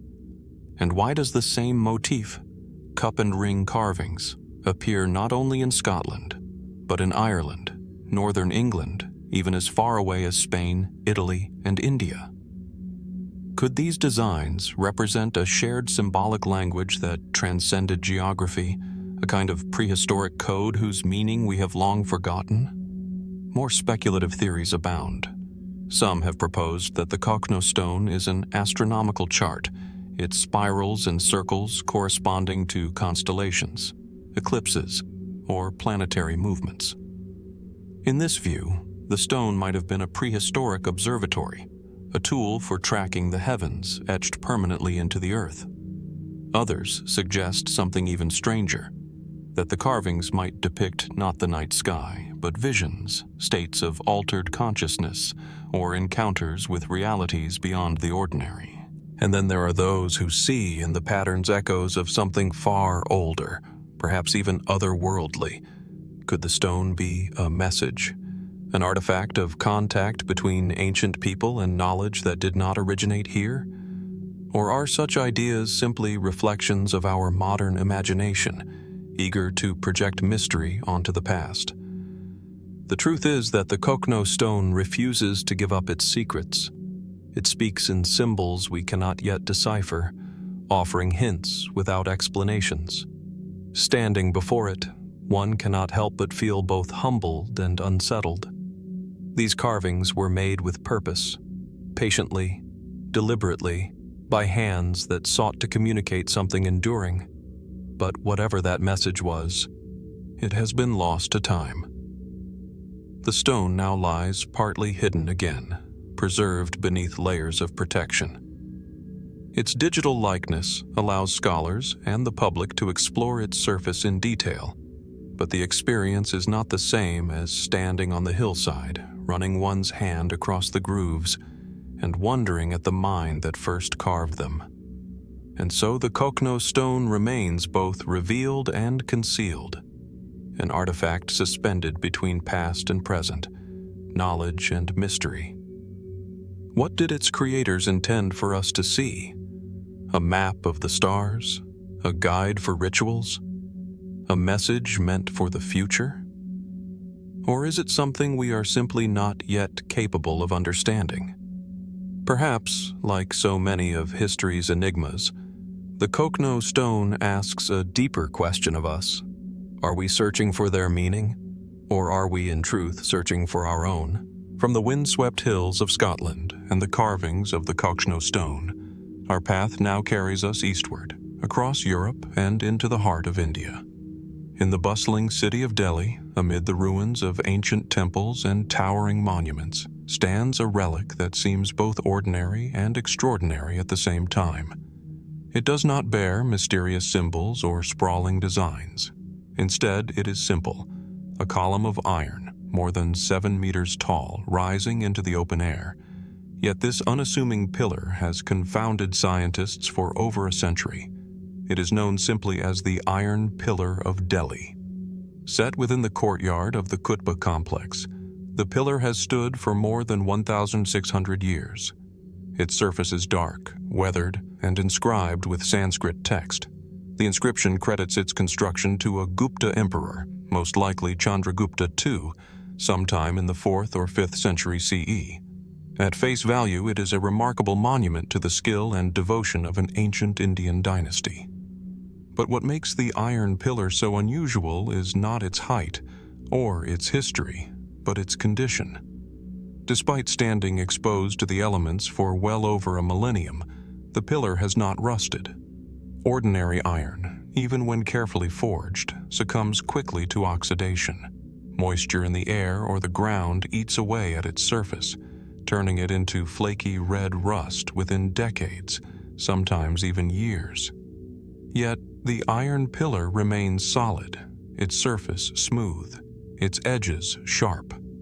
Scientists who have studied it closely describe a protective layer, a thin film of crystalline iron hydrogen phosphate, which seems to have formed naturally over centuries. This passive layer prevents further corrosion, an accidental safeguard created by a unique combination of the pillar's materials and the environment in which it stands. And yet, questions remain. How did the Gupta metallurgists of the 4th century achieve such purity in the iron, free from the impurities that normally cause decay? Why does this particular alloy, forged without the benefit of modern technology, endure when so many later works of iron and steel crumble with time? Was this simply the result of careful experimentation, lost techniques of ancient metallurgy now forgotten? Or does the pillar point to a deeper, more mysterious understanding of materials than history has preserved? Mainstream scholarship views the iron pillar as a triumph of ancient craftsmanship. The Gupta period, after all, was a golden age of Indian science, art, and mathematics.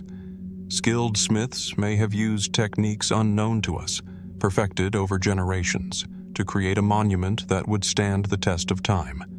It may be, in other words, less a miracle than a masterpiece of forgotten technology.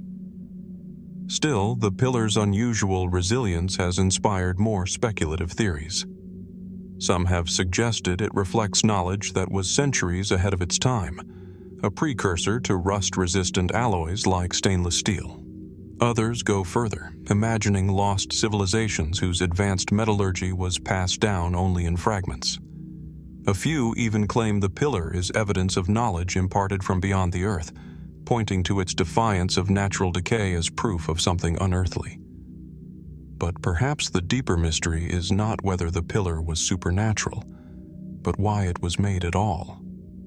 Its inscription dedicates it to the god Vishnu, raising the possibility that the pillar was both a religious symbol and a memorial to a great king. Was it meant to embody permanence, a statement that faith and empire would endure as surely as the metal itself? If so, it has succeeded, outlasting kingdoms, dynasties, and empires that have risen and fallen around it.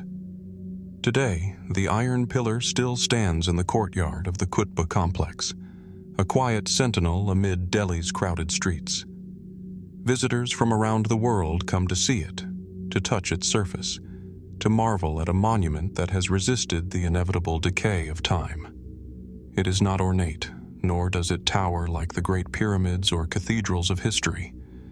Its mystery lies in its simplicity, an object that should not have survived, yet does. And so, the questions endure. Was the iron pillar the product of brilliant but forgotten metallurgical skill? A fortunate accident of chemistry and climate? Or does it hint at knowledge we have yet to recover, secrets that remain locked within the silent strength of its iron core? The pillar offers no answers. It only stands, unchanging, unyielding, as the centuries pass. And perhaps that is the most haunting mystery of all. If an ancient people could forge iron that resists the decay of time itself, what else might they have been capable of? And what knowledge, once known, now lies forgotten beneath the dust of history? From the unyielding strength of the iron pillar of Delhi, our path now takes us to a very different kind of mystery, one not forged in temples or royal courts, but discovered by chance in the quiet hills of California. The year was 1961. 3 amateur rock hunters ventured into the Coso Mountains near the town of Olancha, searching for geodes, those ordinary stones with crystals glittering inside. What they found, however, would stir decades of debate. The object would become known as the Coso Artifact. At first glance, it appeared to be a simple rock, encrusted with hardened material that suggested immense age. But when the stone was cut open, what lay inside surprised everyone. Embedded within the rock was a metallic object, cylindrical, with a central shaft surrounded by what looked like a ceramic insulator. Some who examined it thought it resembled nothing so much as a modern spark plug. The implications were troubling. Spark plugs, of course, are products of the 20th century, born of combustion engines and industrial technology. But the rock surrounding the object seemed ancient, leading some to claim it was hundreds of thousands of years old. How could such a thing exist? Had a modern tool somehow become encased in stone, formed long before human beings had developed machines? Mainstream explanations came quickly. Geologists pointed out that rocks can form around objects relatively quickly under certain conditions. What looked like ancient stone might have been hardened clay or a mineral concretion, encasing a discarded piece of machinery not centuries but only decades old.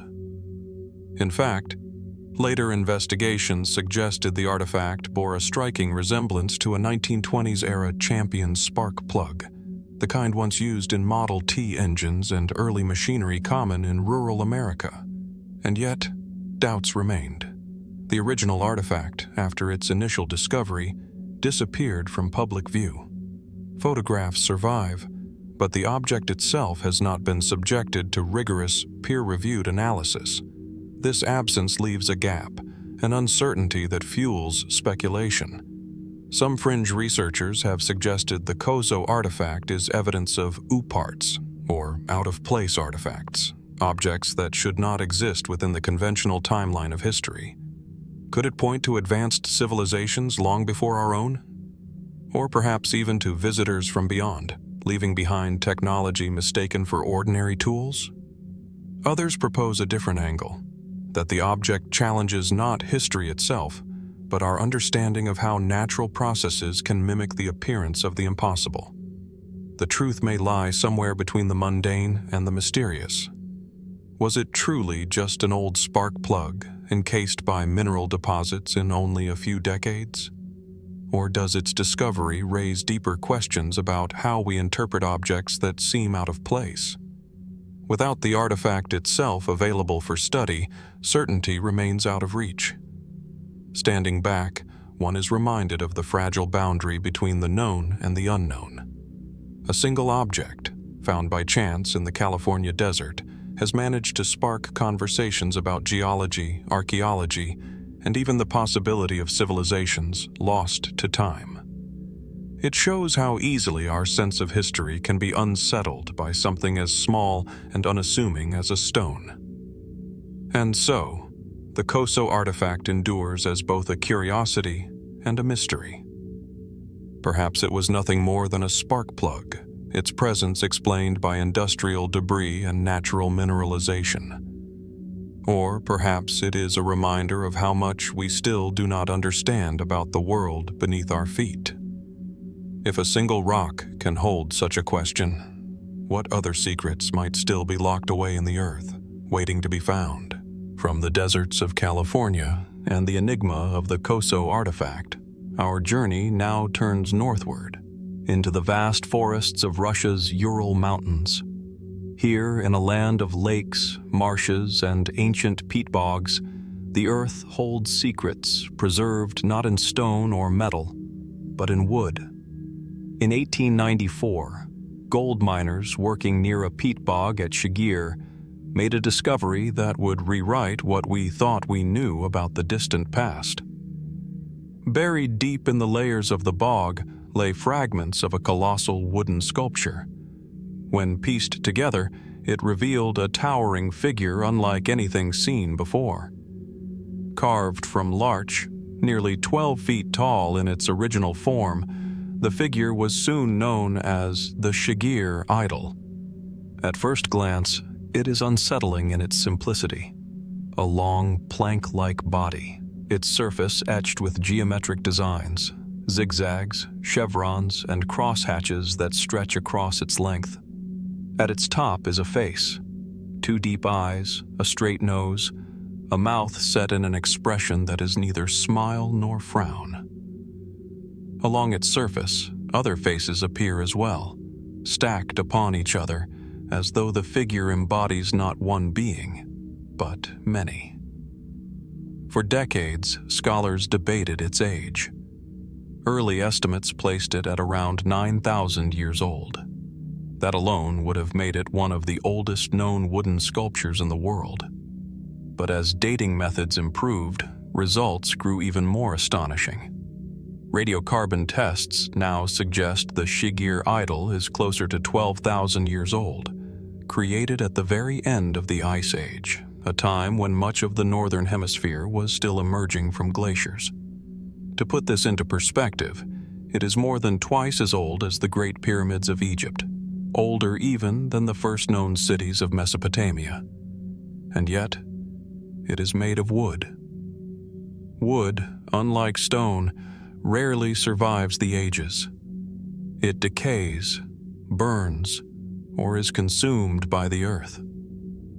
Only the unique conditions of the Shigir peat bog, oxygen-starved, mineral-rich, and preserving, allowed this figure to endure across 12 millennia, which raises a tantalizing question.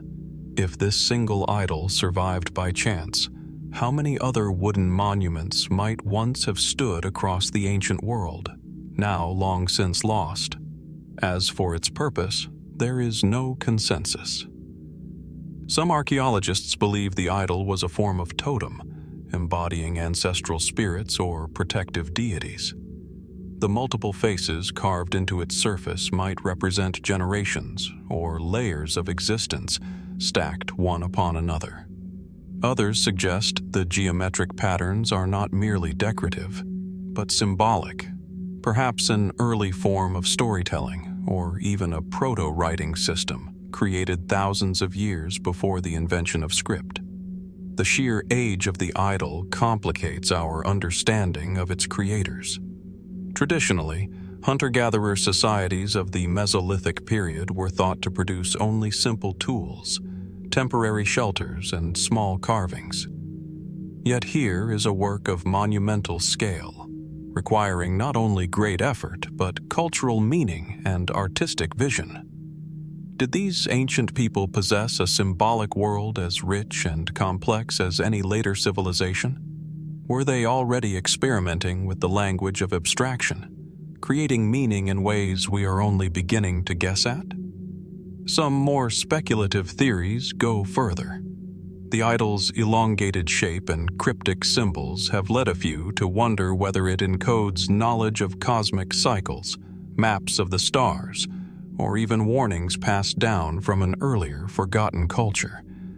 Could it represent myths we no longer remember, beliefs we can no longer decode?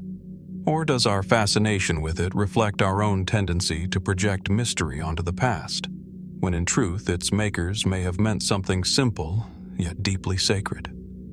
Standing before the Shigir Idol today, housed in a museum in Yekaterinburg, it is difficult not to feel its presence.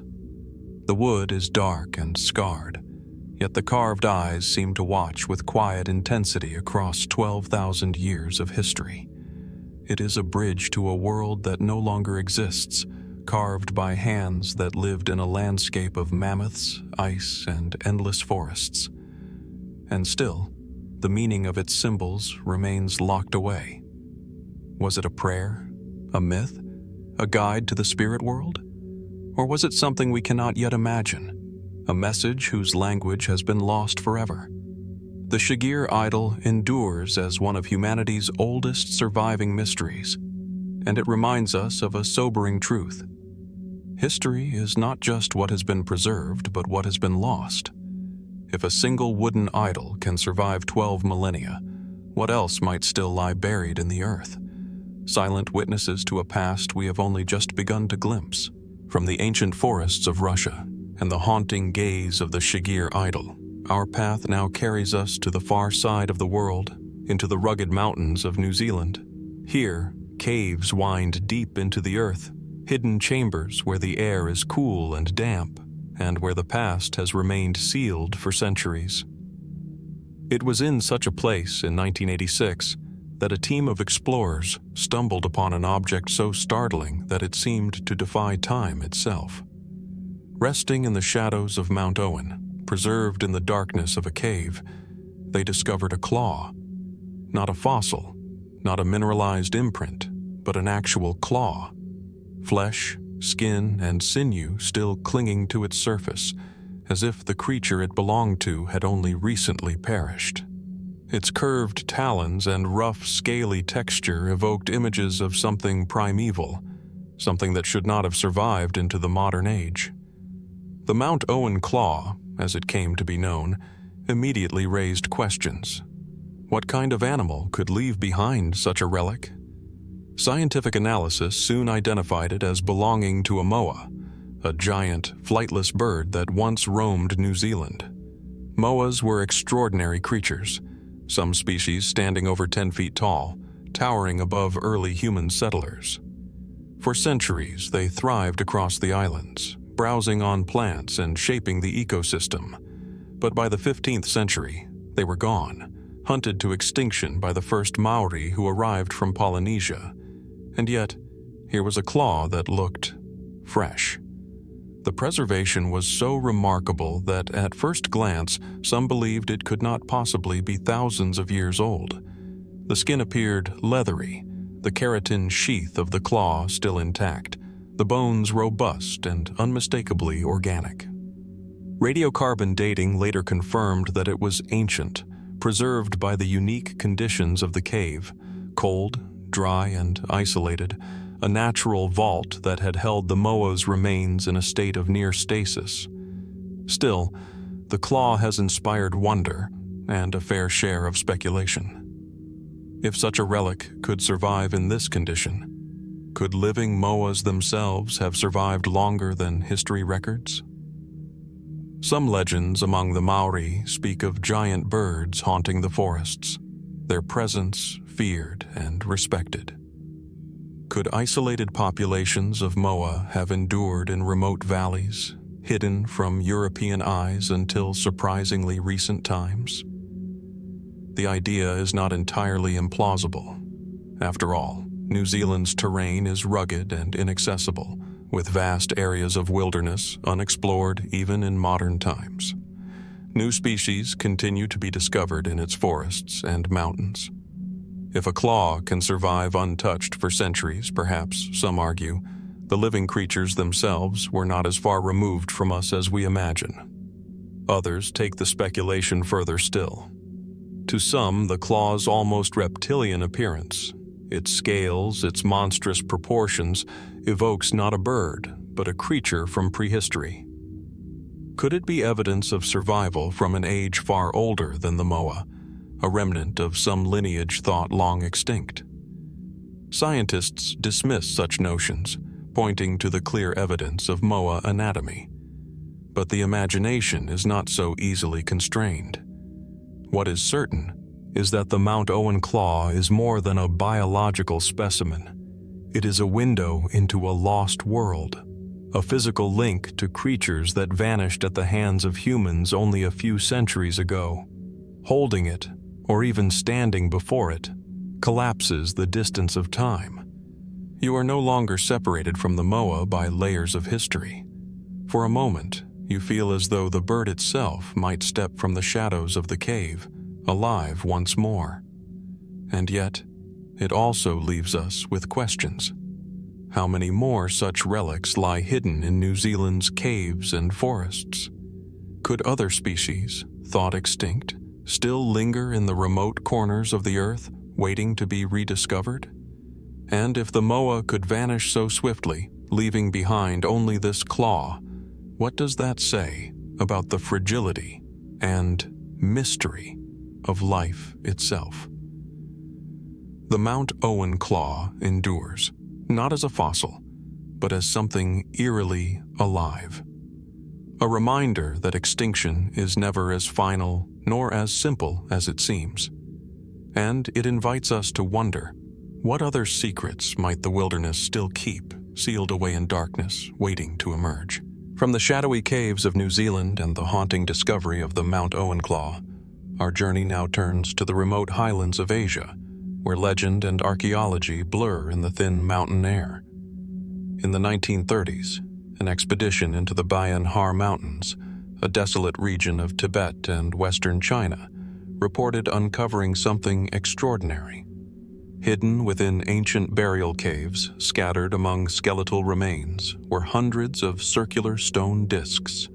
Their edges were worn, their centers pierced by small holes, and upon their surfaces ran faint grooves that spiraled inward, almost like the tracks of an old phonograph record. These artifacts became known as the Dropa Stones. Each disc was about a foot in diameter, carved from hard granite or a similar stone. But what made them remarkable was not their shape. It was the suggestion that the grooves themselves were not random, but inscriptions. Tiny markings, some claimed, that formed an ancient script. If true, the stones might represent a form of writing unlike anything found elsewhere, engraved upon objects that resembled primitive records of sound or time. According to accounts, a Chinese researcher named Tsum Nui attempted to study the discs in the 1960s. He reportedly claimed to have deciphered part of the script, and his translation was astonishing. The grooves, he said, told the story of a people who had descended from the skies, beings called the Dropa. Stranded on Earth, they had taken refuge in the mountains, their descendants intermarrying with local tribes. The stones, in this version, were not merely carvings, but historical records left by a people who had come from the stars. Mainstream historians are quick to cast doubt on this narrative. There is little verifiable evidence for Tsum Nui's translation, and even the existence of his research remains uncertain.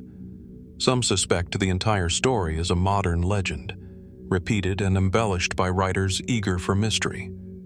Others argue that if the stones are genuine, they are more likely ceremonial objects or grave markers, their grooves purely decorative or symbolic in ways we no longer understand.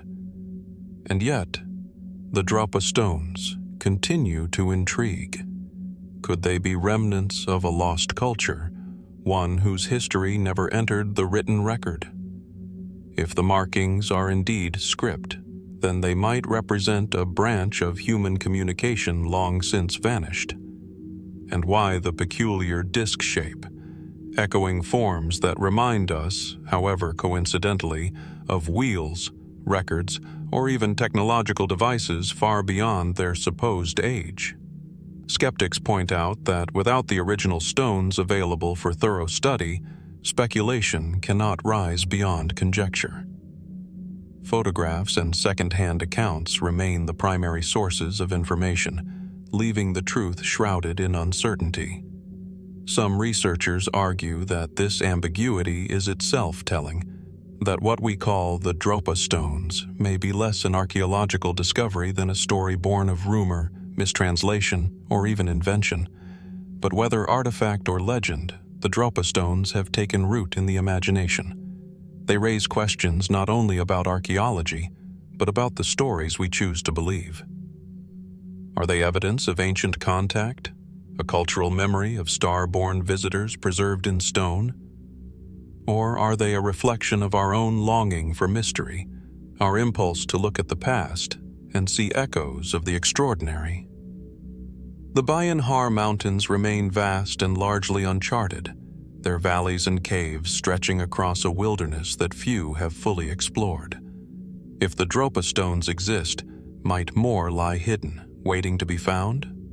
Or is the mystery not in the earth itself, but in the way we interpret what little evidence remains?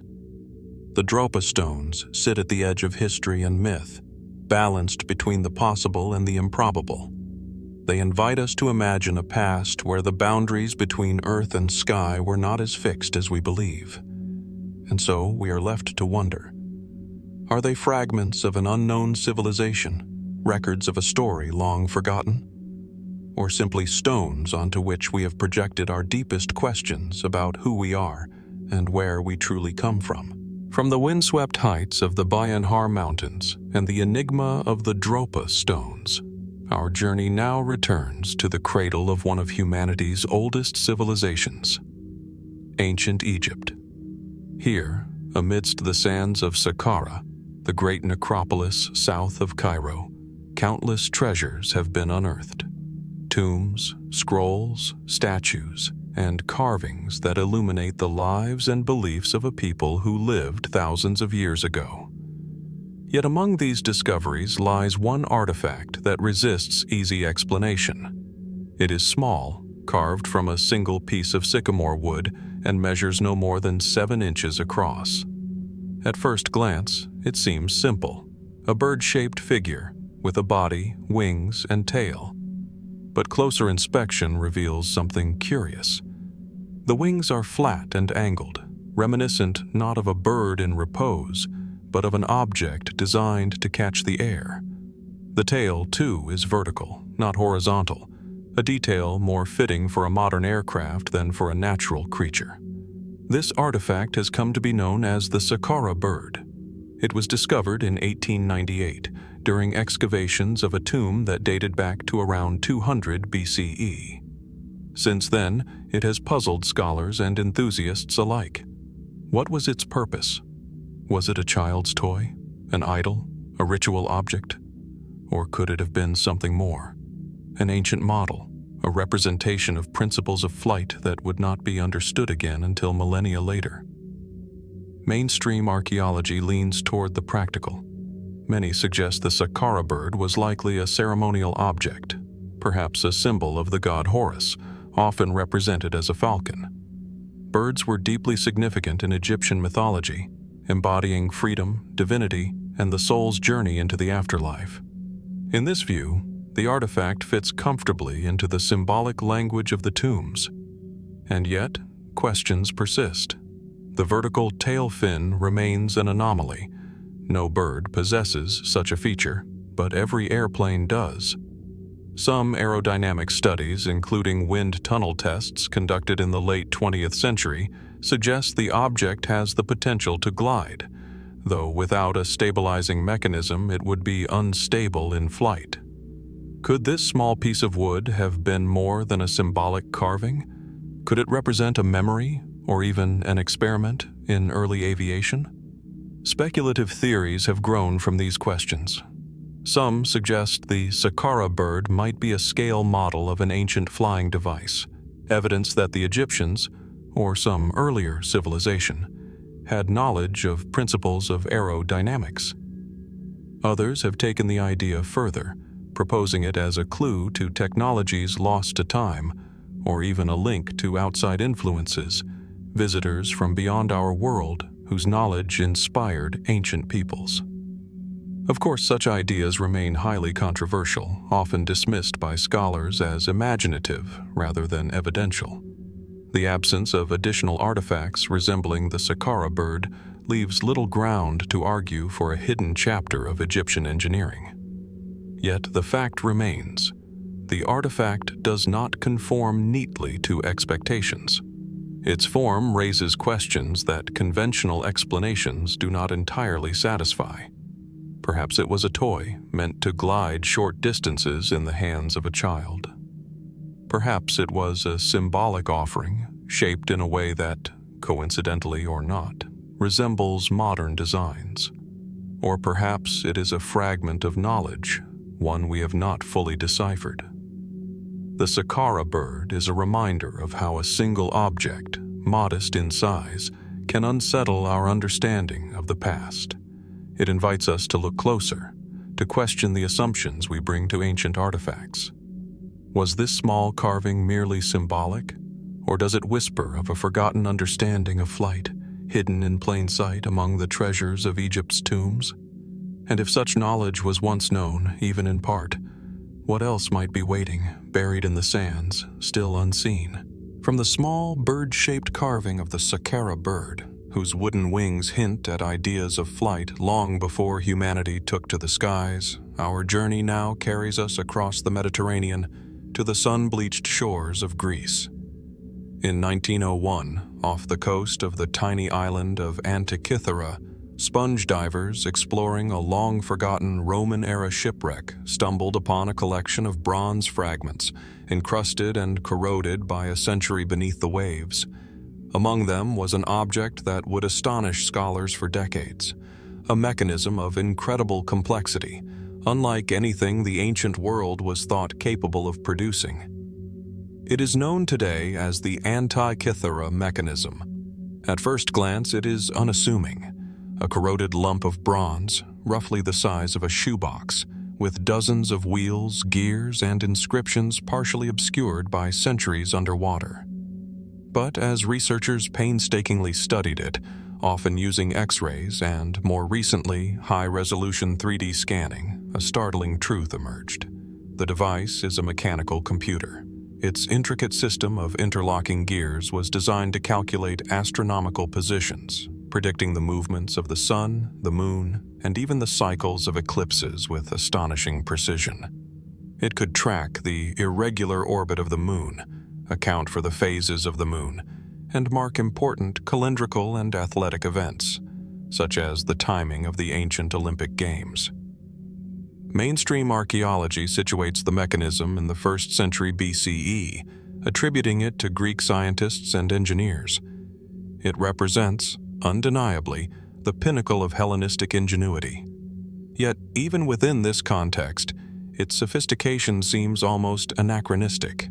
The level of miniaturization, the accuracy of the gearing ratios, and the precision of its inscriptions suggest technological capabilities not widely thought possible for the time. No other device of comparable complexity appears in the historical record for over a millennium. This gap has fueled speculation. How could such advanced engineering exist so early and then seemingly vanish from history? Could this be evidence of a lost tradition of mechanical knowledge, known only to a select few and then forgotten? Some have even proposed that the device is a vestige of a civilization far older than classical Greece, whose knowledge trickled down only partially, leaving behind tantalizing fragments of technological understanding. The Antikythera Mechanism also raises questions about purpose. Was it purely scientific, a tool for astronomers and philosophers? Or did it have broader significance, practical, ritual, even symbolic? The Greeks saw the cosmos as ordered and harmonious. Perhaps this device was as much a reflection of philosophy and spirituality as it was a calculator of celestial events. Its inscriptions, written in fine Greek lettering, suggest that it was meant to be read and interpreted, not hidden away as a secret. Yet, who could fully understand it, and for how long? Some have gone further, seeing in the mechanism a hint that the ancients understood aspects of astronomy that modern science attributes to later discoveries. Was the device a rare glimpse into a civilization that blended observation, mathematics, and mechanical engineering in ways far ahead of its time? Or is our fascination simply a product of the contrast between the ancient world we imagine and the complexity that the mechanism reveals? Holding a sense of scale, one realizes that this small, corroded object, lost for centuries on the sea floor, bridges past and present, imagination and ingenuity. It reminds us that human beings have long sought to understand the cosmos, to measure its rhythms, to predict its movements. And yet, the Antikythera Mechanism also reminds us of the limits of our knowledge. For all we can reconstruct and study, much about its origins, its creators, and its ultimate purpose remains uncertain. The fragments sit today in museums, preserved, analyzed, photographed, yet still enigmatic. Even as technology allows us to peer deeper into their inner workings, we are confronted by the question: if such knowledge existed so long ago, what other marvels might have been created and then lost through the centuries? The Antikythera Mechanism endures as both a triumph and a mystery, a testament to human curiosity and ingenuity, and a reminder that the past may hold secrets far more advanced than we dare to imagine. And as we study it, we are left to wonder, what else has been lost to time, waiting silently beneath oceans, deserts, or earth for discovery? From the intricate gears of the Antikythera Mechanism, a device that challenges our assumptions about ancient engineering, our journey now turns eastward to the arid landscapes of Mesopotamia. Here, amid the ruins of a civilization that gave the world writing, law, and monumental architecture, archaeologists uncovered a discovery that has puzzled scholars and enthusiasts alike, an object whose form and function seem astonishingly modern. It is small, unassuming, and yet strangely compelling. Roughly 6 inches tall, it consists of a terracotta pot, a copper cylinder lining its interior, and an iron rod suspended in the center. Discovered in 1936 near Baghdad, in what was once the Parthian city of Seleucia, this artifact has come to be known as the Baghdad Battery. At first glance, the object could be dismissed as simple pottery, but the combination of materials suggests something more, a design capable, under the right conditions, of generating an electric current. Modern experiments have demonstrated that when filled with an acidic liquid such as vinegar or lemon juice, the assembly functions much like a primitive galvanic cell, producing a small but measurable voltage. Could it be that some 2,000 years ago people had discovered the basic principles of electricity? Mainstream archaeologists are cautious. There is no direct evidence that the Parthians used electricity for any practical purpose, and the artifact may have served a purely ritualistic or storage function. The absence of wires, devices, or other corroborating tools makes it difficult to claim with certainty that the Baghdad Battery was intended as a source of energy. Some suggest it might have been used for electroplating small objects, though, again, evidence is sparse. And yet, the very possibility is tantalizing. Electricity, in our modern understanding, was thought to be a discovery of the 18th century. Could a civilization of the Parthian era, centuries before modern science, have stumbled upon this phenomenon? The battery, if it was indeed used to generate current, hints at a technological understanding far beyond what the historical record would suggest. Speculative theories abound. Some propose that the battery may have been part of a mysterious, lost tradition of experimentation with electricity. Others go further, imagining ancient workshops where small devices were energized to perform unknown tasks, ritual, medicinal, or practical. Could the Parthians have been experimenting with energy, harnessing forces we thought were discovered only in modern times? Skeptics caution that extraordinary claims require extraordinary evidence. Without more corroborating artifacts, the Baghdad Battery remains enigmatic, a single clue whose context is frustratingly incomplete. Yet it endures in the public imagination precisely because it straddles the line between ordinary and extraordinary. It is a small object, yet it hints at the vast possibilities of what might have been known and what knowledge may have been lost. Standing before the fragment in a museum display, one is struck by the contrast between its modest size and the enormity of the questions it raises. Who crafted it? For what purpose? Did they understand the science behind it? Or was it a fortuitous design, the function discovered only millennia later? The Baghdad Battery reminds us that history is not always linear. Knowledge can emerge, vanish, and resurface in ways that challenge our assumptions about the past. And perhaps its greatest mystery is the question it leaves unanswered. If people in the Parthian era could conceive of such a device, what other inventions, experiments, or understandings have been lost to time, buried in forgotten cities, deserts, and tombs? In its quiet, unassuming way, the Baghdad Battery invites us to ponder the limits of human ingenuity and the hidden depths of history. It is a small artifact, yet it opens a window to a world we can only imagine, and a reminder that the past may hold secrets far stranger and more advanced than we are prepared to believe. The camera pulls away from the cavern's mouth, where faint lantern light fades into the chill of evening. The hum of scholarly voices dims, replaced by the hushed whisper of wind through mountain pines. And there, barely visible in the gathering twilight, lies the subject of our next inquiry. A circular artifact, carved from stone as smooth as river-polished obsidian, half buried in the forest floor. This is the ancient wheel of Lachashan. Nestled amid the mist-clad hills of the Lachashan region, the sight of the wheel carries an eerie serenity. Moss creeps over weather-worn stone ruins, lichen spreads across time-softened carvings, a slow drip of still spring water falls somewhere close by, echoing like a soft metronome. The wheel rests, unassuming, on a natural ledge of bedrock.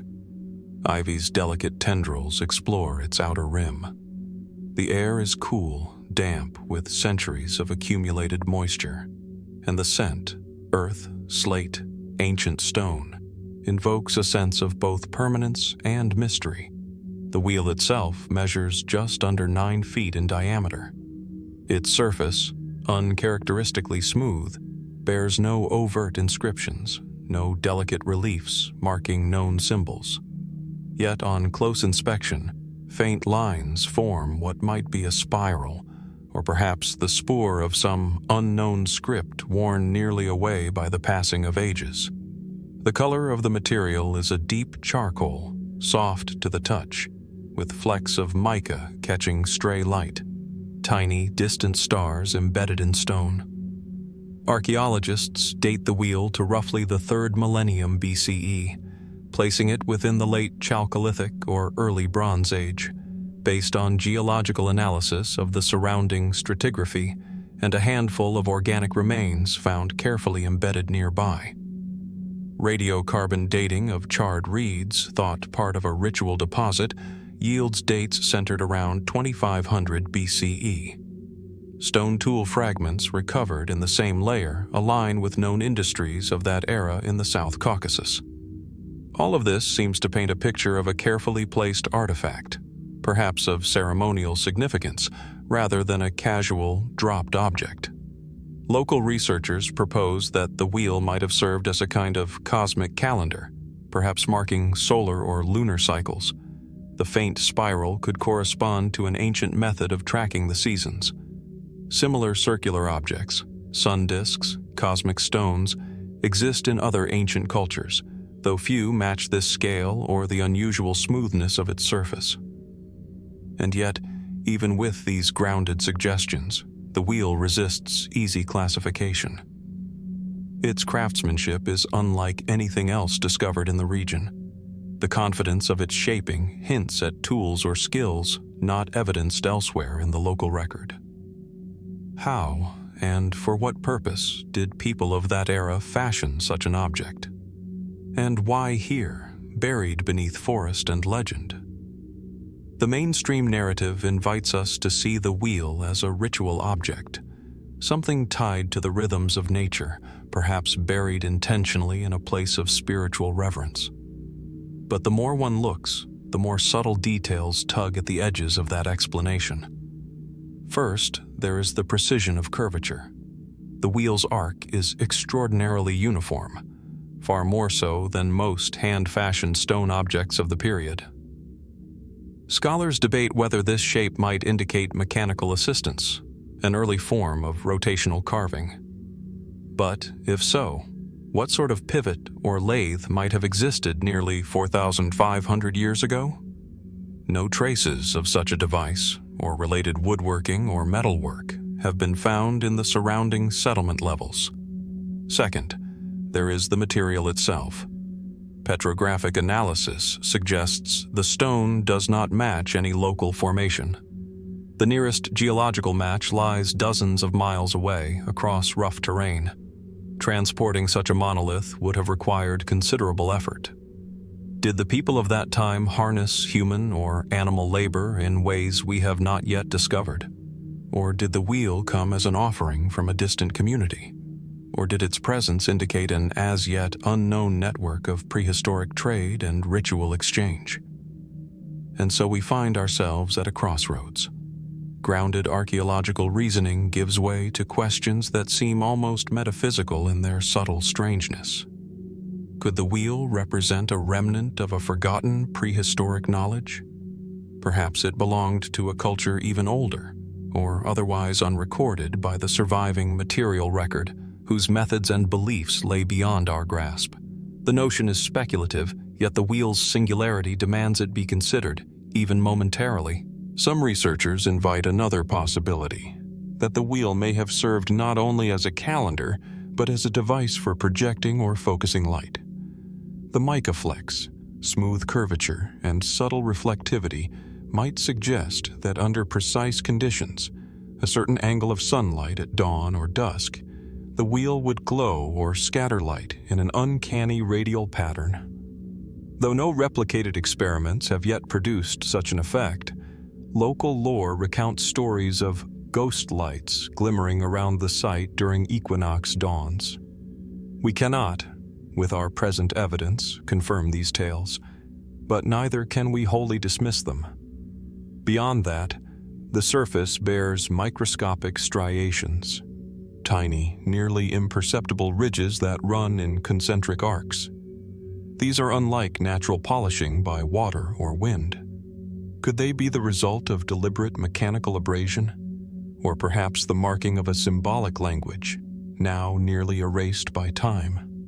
If so, might the wheel once have carried inscriptions, prayers, names of deities, cosmological diagrams that have faded into near invisibility? Yet even these questions, intriguingly open, beg further speculation. Could the wheel be an instrument for sound resonance? Its size, smooth finish, and hollowed inner core, recent scans reveal a slight concave cavity underneath, hint at the potential for acoustic properties. Might it have produced a tone when struck or manipulated, a deep hum reverberating through the forest, a sonic invocation now lost to memory? No mainstream academic will claim the wheel is proof of alien visitation, nor of magic in the literal sense. And yet, something about it is ineffably different. There is an absence of comparable artifacts, an absence of clear context. The wheel fits no known typology, not purely architectural, not purely symbolic, not purely utilitarian. It exists in that liminal space where human intention intersects with unknowable purpose. Its discoverer, a regional archaeologist, described it in quiet terms. I expected to find fragments of dwellings, clay pots, perhaps a grave, but what I saw instead was something far older, far quieter, and deeply unknowable. There is no dramatic flourish in his words, no call for sensational headlines, only a sober recognition that objects such as this test our assumptions about what we can know. Allowing ourselves the full range of curiosity, we might gently consider more speculative narratives. Could the wheel have been part of a solar track, a primitive sundial of vast proportions, marking the sun's journey across the sky, or even the procession of stars across generations? Might it have served as a ritual portal, its cave surface and hooded setting forming a threshold between the mundane world and some other dimension in the imagination of its makers? Or could it be a fragment of something even larger, a single surviving piece of a grander structure, long since collapsed or repurposed, now all that remains to tantalize us? Each speculative thread is offered not to promote sensationalism, but to illuminate the profound unknown. The wheel stands at the intersection of eroded fact and erosion of memory, a silent, smooth circle that challenges us to fill its gaps with thought, not cliché. So here, midway through our exploration, the ancient wheel of Lachashin holds fast, a constructed enigma, a monument to the unknowable. It refuses neat categorization. It invites us to ponder transportation and craftsmanship, ritual and resonance, astronomy and architecture. And yet it yields nothing definitive. In the soft light of evening, as mist curls around its edge and distant owl calls fill the hush, the wheel remains still, unsettled, inscrutable, but not unreachable. It calls us to contemplation. What might still lie hidden in the grooves where mica glitters? What tools might have shaped that flawless curve? What purpose did the ancients inscribe upon it, however faint, long before our time? And what might be lost if we fail to ask these questions or stop listening too soon? This is not the end of the story, only a turning of the lens, drawing us deeper into the forest, into the archaeology of wonder, where facts edge into mystery and the silence of a stone circle carries more weight than any proclamation. The wheel remains, a quiet testament to the past and an open question to the present. Fade in from black. The soft hum of wind brushes over a sunlit Cretan landscape. Rolling hills, scorched golden under a Mediterranean sun, stretch outward toward the ancient ruins of a once-forgotten civilization. As we leave behind the last traces of our previous journey, where ancient megaliths whispered secrets older than recorded time, we arrive at a site that has perplexed archaeologists and linguists for over a century. The island of Crete, nestled in the sapphire heart of the Aegean Sea, is the cradle of one of Europe's earliest advanced civilizations, the Minoans. Flourishing some 4,000 years ago, the Minoans were skilled seafarers, artists, and architects. Their palaces, vibrant frescoes, and complex social structures speak of a people far ahead of their time. But amid the ruins of their civilization lies an artifact that defies explanation, and perhaps defies time itself. Cut to slow pan over the ruins of Phaistos. Here, in the southern reaches of Crete, among the remains of the ancient palace of Phaistos, a discovery was made in 1908 that still reverberates through the academic world. It was beneath the floor of a chamber, some say a storeroom, others suspect it may have been ceremonial, where Italian archaeologist Luigi Pernier unearthed a small clay disc. Roughly 15 centimeters in diameter, the disc was unlike anything seen before. It was inscribed on both sides with symbols, 241 distinct impressions arranged in a spiraling sequence, radiating inward like a whirlpool of thought captured in fired clay. This is the Phaistos Disc, close-up animation of the disc's spiraling symbols. At first glance, the object might seem mundane, a piece of pottery, a decorative tile, perhaps a seal. But look closer. Each of the symbols, imprinted into the soft clay with tiny carved stamps, represents something wholly unique. Human figures in headdresses, arrows, fish, flowers, tools, creatures. Symbols that seem to blend the abstract with the familiar. The disc is, in essence, the world's first known example of movable type printing, a technology not seen again until Gutenberg, 3.5 millennia later. And yet, no one knows what it says. Music shifts, subtle, contemplative.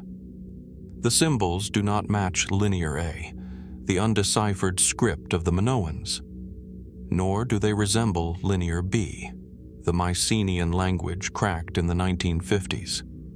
They are entirely unique, neither wholly pictographic nor alphabetic. Is this an isolated language? A ritual text? A chant? A song? Or could it be something far stranger? Mainstream archaeologists believe the disc likely dates to around 1700 BCE, roughly aligning with the destruction of the Phaistos Palace in a major earthquake. But even this is debated. The disc is unstratified. It wasn't found embedded in a securely dated layer of earth. It was lying loose, displaced, perhaps by tremors, perhaps by human hands. And so the uncertainty begins. Cut to montage, hands sketching the disc's symbols, flickering candlelight on old books, whispering voices. For decades, scholars have attempted to decipher the disc, proposing theories that range from Homeric poetry to religious litanies to pre-Greek agricultural calendars. Some suggest it's a hymn to a mother goddess, a prominent deity in Minoan religion. Others see a form of proto-syllabary, hinting at early Indo-European roots. But for every new interpretation, contradictions arise. The sequence is too short to allow for linguistic patterns to emerge. There is no Rosetta Stone, no accompanying text, no known reference point, and here, the mystery deepens. If the disc is Minoan, why has nothing like it ever been found elsewhere on Crete? No other printed artifacts, no other use of the symbols, not even fragments of similar writing. It stands alone, as if dropped into history from another timeline entirely. This isolation, this singularity has opened the door to more speculative ideas. Some researchers have proposed that the disc was not made in Crete at all. Perhaps it was brought here, a foreign object carried by travelers or traders. Its iconography does resemble symbols seen in Anatolia, or even as far as Mesopotamia. Could it represent a cultural memory of a civilization now lost to time? Others have ventured further into the fringe. Could it be evidence of a pre-Diluvian culture? A remnant of a world erased by floods, war, or natural cataclysm, like the legends told in Plato's Atlantis? More radical thinkers propose the disc may not be earthly in origin at all. They point to the spiral design, an unusual layout for ancient texts, as symbolic of nonlinear time or cosmic cycles. Some claim the disc is a form of stellar code, a message about the movements of celestial bodies, or even contact from beyond. Of course, these are speculations, fascinating but unproven. The academic consensus remains cautious. Without corroborating evidence, the Phaistos Disc remains a curiosity, often sidelined in broader Minoan studies. And yet, something about it lingers. Slow zoom into the disc's central symbol, a flower-like figure. Its spiral draws the eye inward, compelling the mind to follow. Is it a journey? A ritual path? A spell? The symbols themselves, though silent, evoke something ancient, something deliberate. Why go to such lengths to imprint these figures with precision? Why a spiral instead of rows? Why only one artifact? Some have suggested that it is not a message meant to be read, but a mnemonic device used to recite an oral tradition now lost. Others believe it was a sacred object, not for communication, but for transformation, used in rites or meditations, perhaps inducing altered states of consciousness. But then, what were the Minoans trying to remember, or trying to forget? Fade to quiet. For now, the Phaistos Disc sits in a glass case in the Heraclean Archaeological Museum, resting in the soft light of modernity. Tourists file past it daily. Some glance, few linger. Yet, beneath that quiet surface lies one of the most profound puzzles of ancient history. An artifact out of time. A language without echo. A message waiting to be heard. And so we are left with a question, not one of proof, but of possibility. What if the disc is not just a relic, but a reminder? A whisper from a forgotten past, calling out not for answers, but for attention. Cut to black. The sound of wind returns. Then, silence. The quiet wind fades over the Tibetan plateau, carrying with it the last echoes from the whispering discs. As the camera lingers one final moment on the slate-gray stones, we drift eastward across the great dry spine of the Middle East. The light softens. The earth turns ochre. And nestled among the low hills of northern Jordan, we find ourselves standing before another enigma. Here, on the outskirts of modern-day Amman, lies the ancient Neolithic site of Ain Ghazal. At first glance, it resembles many other early settlements. Scattered traces of dwellings, sun-baked foundations, dusted layers of time. But hidden within its soil, preserved beneath millennia of debris and silence, were found objects that seemed to watch us, quietly, without judgment or explanation. They are known simply as the stone heads of Ain Ghazal. Roughly life-sized, carved from limestone and plaster, these human-like heads possess an uncanny quality. The features are stylized but deliberate, slightly elongated faces, almond-shaped eyes, narrow noses, lips pressed in permanent silence. Some are bald, others seem to hint at rudimentary hairstyles. All appear to have been made with careful attention and a kind of reverence that transcends the utilitarian. Their gaze is empty, yet not unfeeling. Hollow bitumen eyes peer into the space around them as if remembering something or anticipating it. The first of these heads was unearthed in the early 1980s during roadwork on the edge of the growing city. Further excavation revealed more than just isolated heads. Full statues, busts, fragments, all dating back to around 8250 BCE, placing them among the oldest known large-scale human representations ever discovered. For context, this predates the invention of writing by over 5,000 years. The Great Pyramids were still distant on the horizon of history. And yet here, in this early Neolithic community, someone, or some group, had developed the skills, the materials, and the cultural impulse to create lifelike forms in stone. Why? Mainstream archaeology offers several interpretations. These figures may have served religious or ancestral functions, early effigies used in communal rituals, buried after ceremonies concluded. The heads were often found buried in caches beneath dwellings or public spaces, suggesting intentional placement.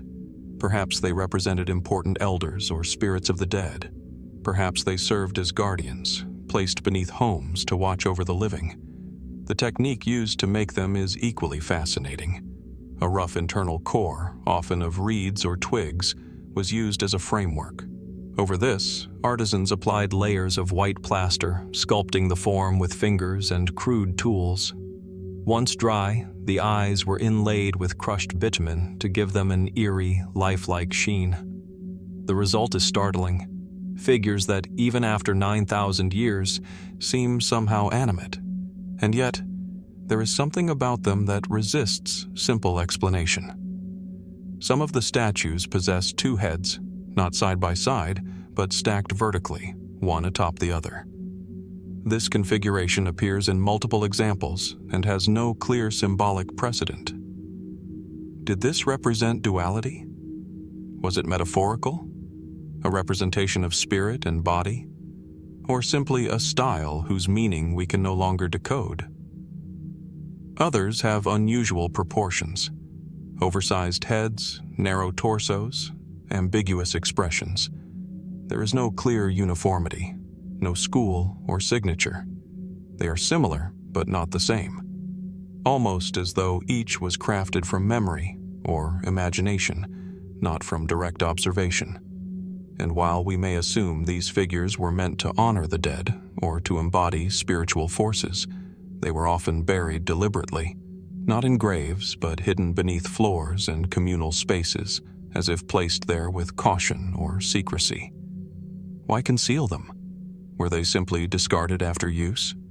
Or was their burial part of a larger ritual cycle, one that included not only creation but interment? The absence of accompanying texts or even clear iconography leaves much open to speculation. A few more fringe voices have raised provocative questions. Could these statues represent not humans but something else? Were they based on visions? Dreams? Did the early people of Ain Ghazal attempt to capture something they had seen or felt that wasn't entirely of this world? Some note the elongated skulls, the stylized, almost otherworldly faces. Not alien in the popular imagination, but certainly unusual, different enough to raise an eyebrow. Were these features idealized representations of ancestors? Or did they reflect real beings that no longer walk among us? We may never know. There is also the question of why such artistic and technical skill emerged here at this time. Ain Ghazal was not an empire. It was a small agrarian village, perhaps a few hundred people, living in simple mud brick homes. They farmed, they hunted, they gathered. And yet, amid the daily labor of survival, they created artifacts of astonishing complexity and beauty. Was this expression spontaneous, a singular cultural explosion? Or was it part of a longer lineage, an inheritance from even earlier traditions, now lost to erosion, conflict, or simple time? The figures of Ain Ghazal defy the narrative of linear progress. They suggest that artistic sophistication, spiritual life, and abstract representation were not luxuries of settled civilization, but deeply rooted human instincts, emerging even in the earliest chapters of our shared story. And then, silence. After several centuries of statue making, the practice disappears. The later layers of Ain Ghazal show no signs of such figures. The craftsmanship vanishes. The rituals stop. The heads, buried beneath layers of earth, are forgotten, as if whatever compelled their creation had passed, or had been forbidden. Today, the stone heads sit behind glass in climate-controlled galleries, but the original site remains, partially uncovered, exposed to the sun and time, and the figures, those that remain, continue to gaze without blinking. Who were they meant to represent? What stories did they once tell? And why does their silence still feel so loud? As we leave the windswept hill of Ain Ghazal, we carry with us a simple question. What part of ourselves were these early humans trying to preserve? In stone, in plaster, in gaze?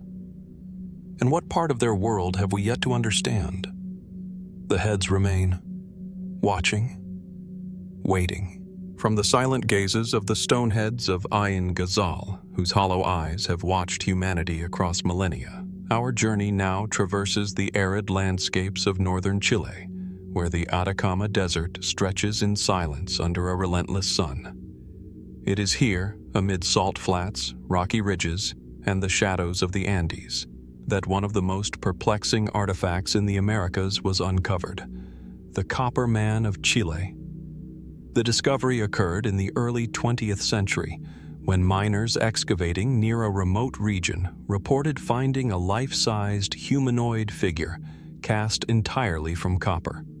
Its surface gleamed with a dull patina, suggesting both antiquity and remarkable preservation in the dry desert air. Standing nearly 6 feet tall, the figure is anatomically complete, its arms slightly outstretched, its facial features carefully molded, yet stylized. The workmanship is extraordinary, not only for its size, but for the precision of its form. Mainstream analysis situates the artifact within pre-Columbian metallurgy, yet its craftsmanship defies simple categorization. Copper smelting and casting were known in the region, but the scale and sophistication of the Copper Man surpass other contemporary examples. The casting is seamless, the proportions remarkably human, and the surface shows evidence of techniques that suggest advanced knowledge of metallurgy, far beyond what would be expected in isolated desert communities. Some researchers have proposed that the figure may have been ceremonial, perhaps representing a deity, an ancestral figure, or a guardian spirit. Copper was considered sacred in many pre-Columbian cultures, associated with vitality, permanence, and ritual power.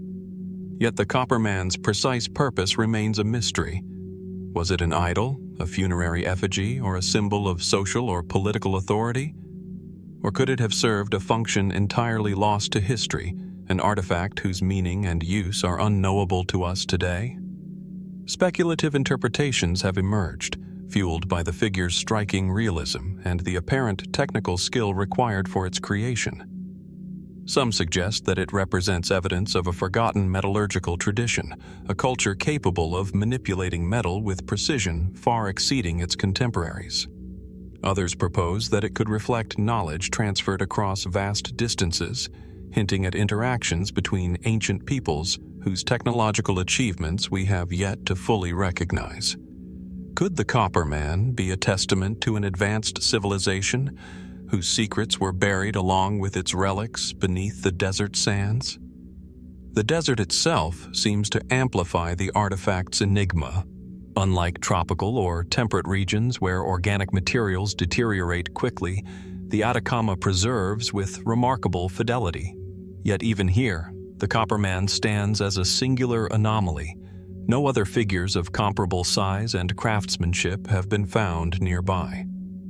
Was this an isolated experiment, a unique creation, or the last surviving evidence of a culture whose other works have been lost to time and erosion? There is also the haunting human element to consider. In its posture, the Copper Man seems poised to interact with the observer, to communicate across the centuries. The sculptor's intent, whether spiritual, artistic, or technological, remains hidden, yet the figure conveys a sense of presence, as if it were aware of its role as witness and messenger. It challenges our understanding of ancient societies, forcing us to reconcile the known with the unknown, the ordinary with the extraordinary.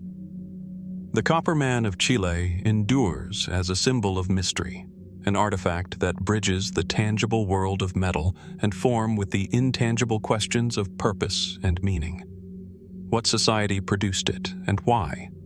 What knowledge of metallurgy, culture, or ritual did its creators possess that we may never fully grasp? And perhaps most intriguingly, what other wonders might lie hidden beneath the desert, waiting to remind us that the past often holds more sophistication and more secrets than we dare to imagine? Standing before this gleaming figure, one cannot help but wonder how much of human history has been lost and how many stories remain buried, preserved only in objects that defy explanation, waiting for the patient and curious to discover them.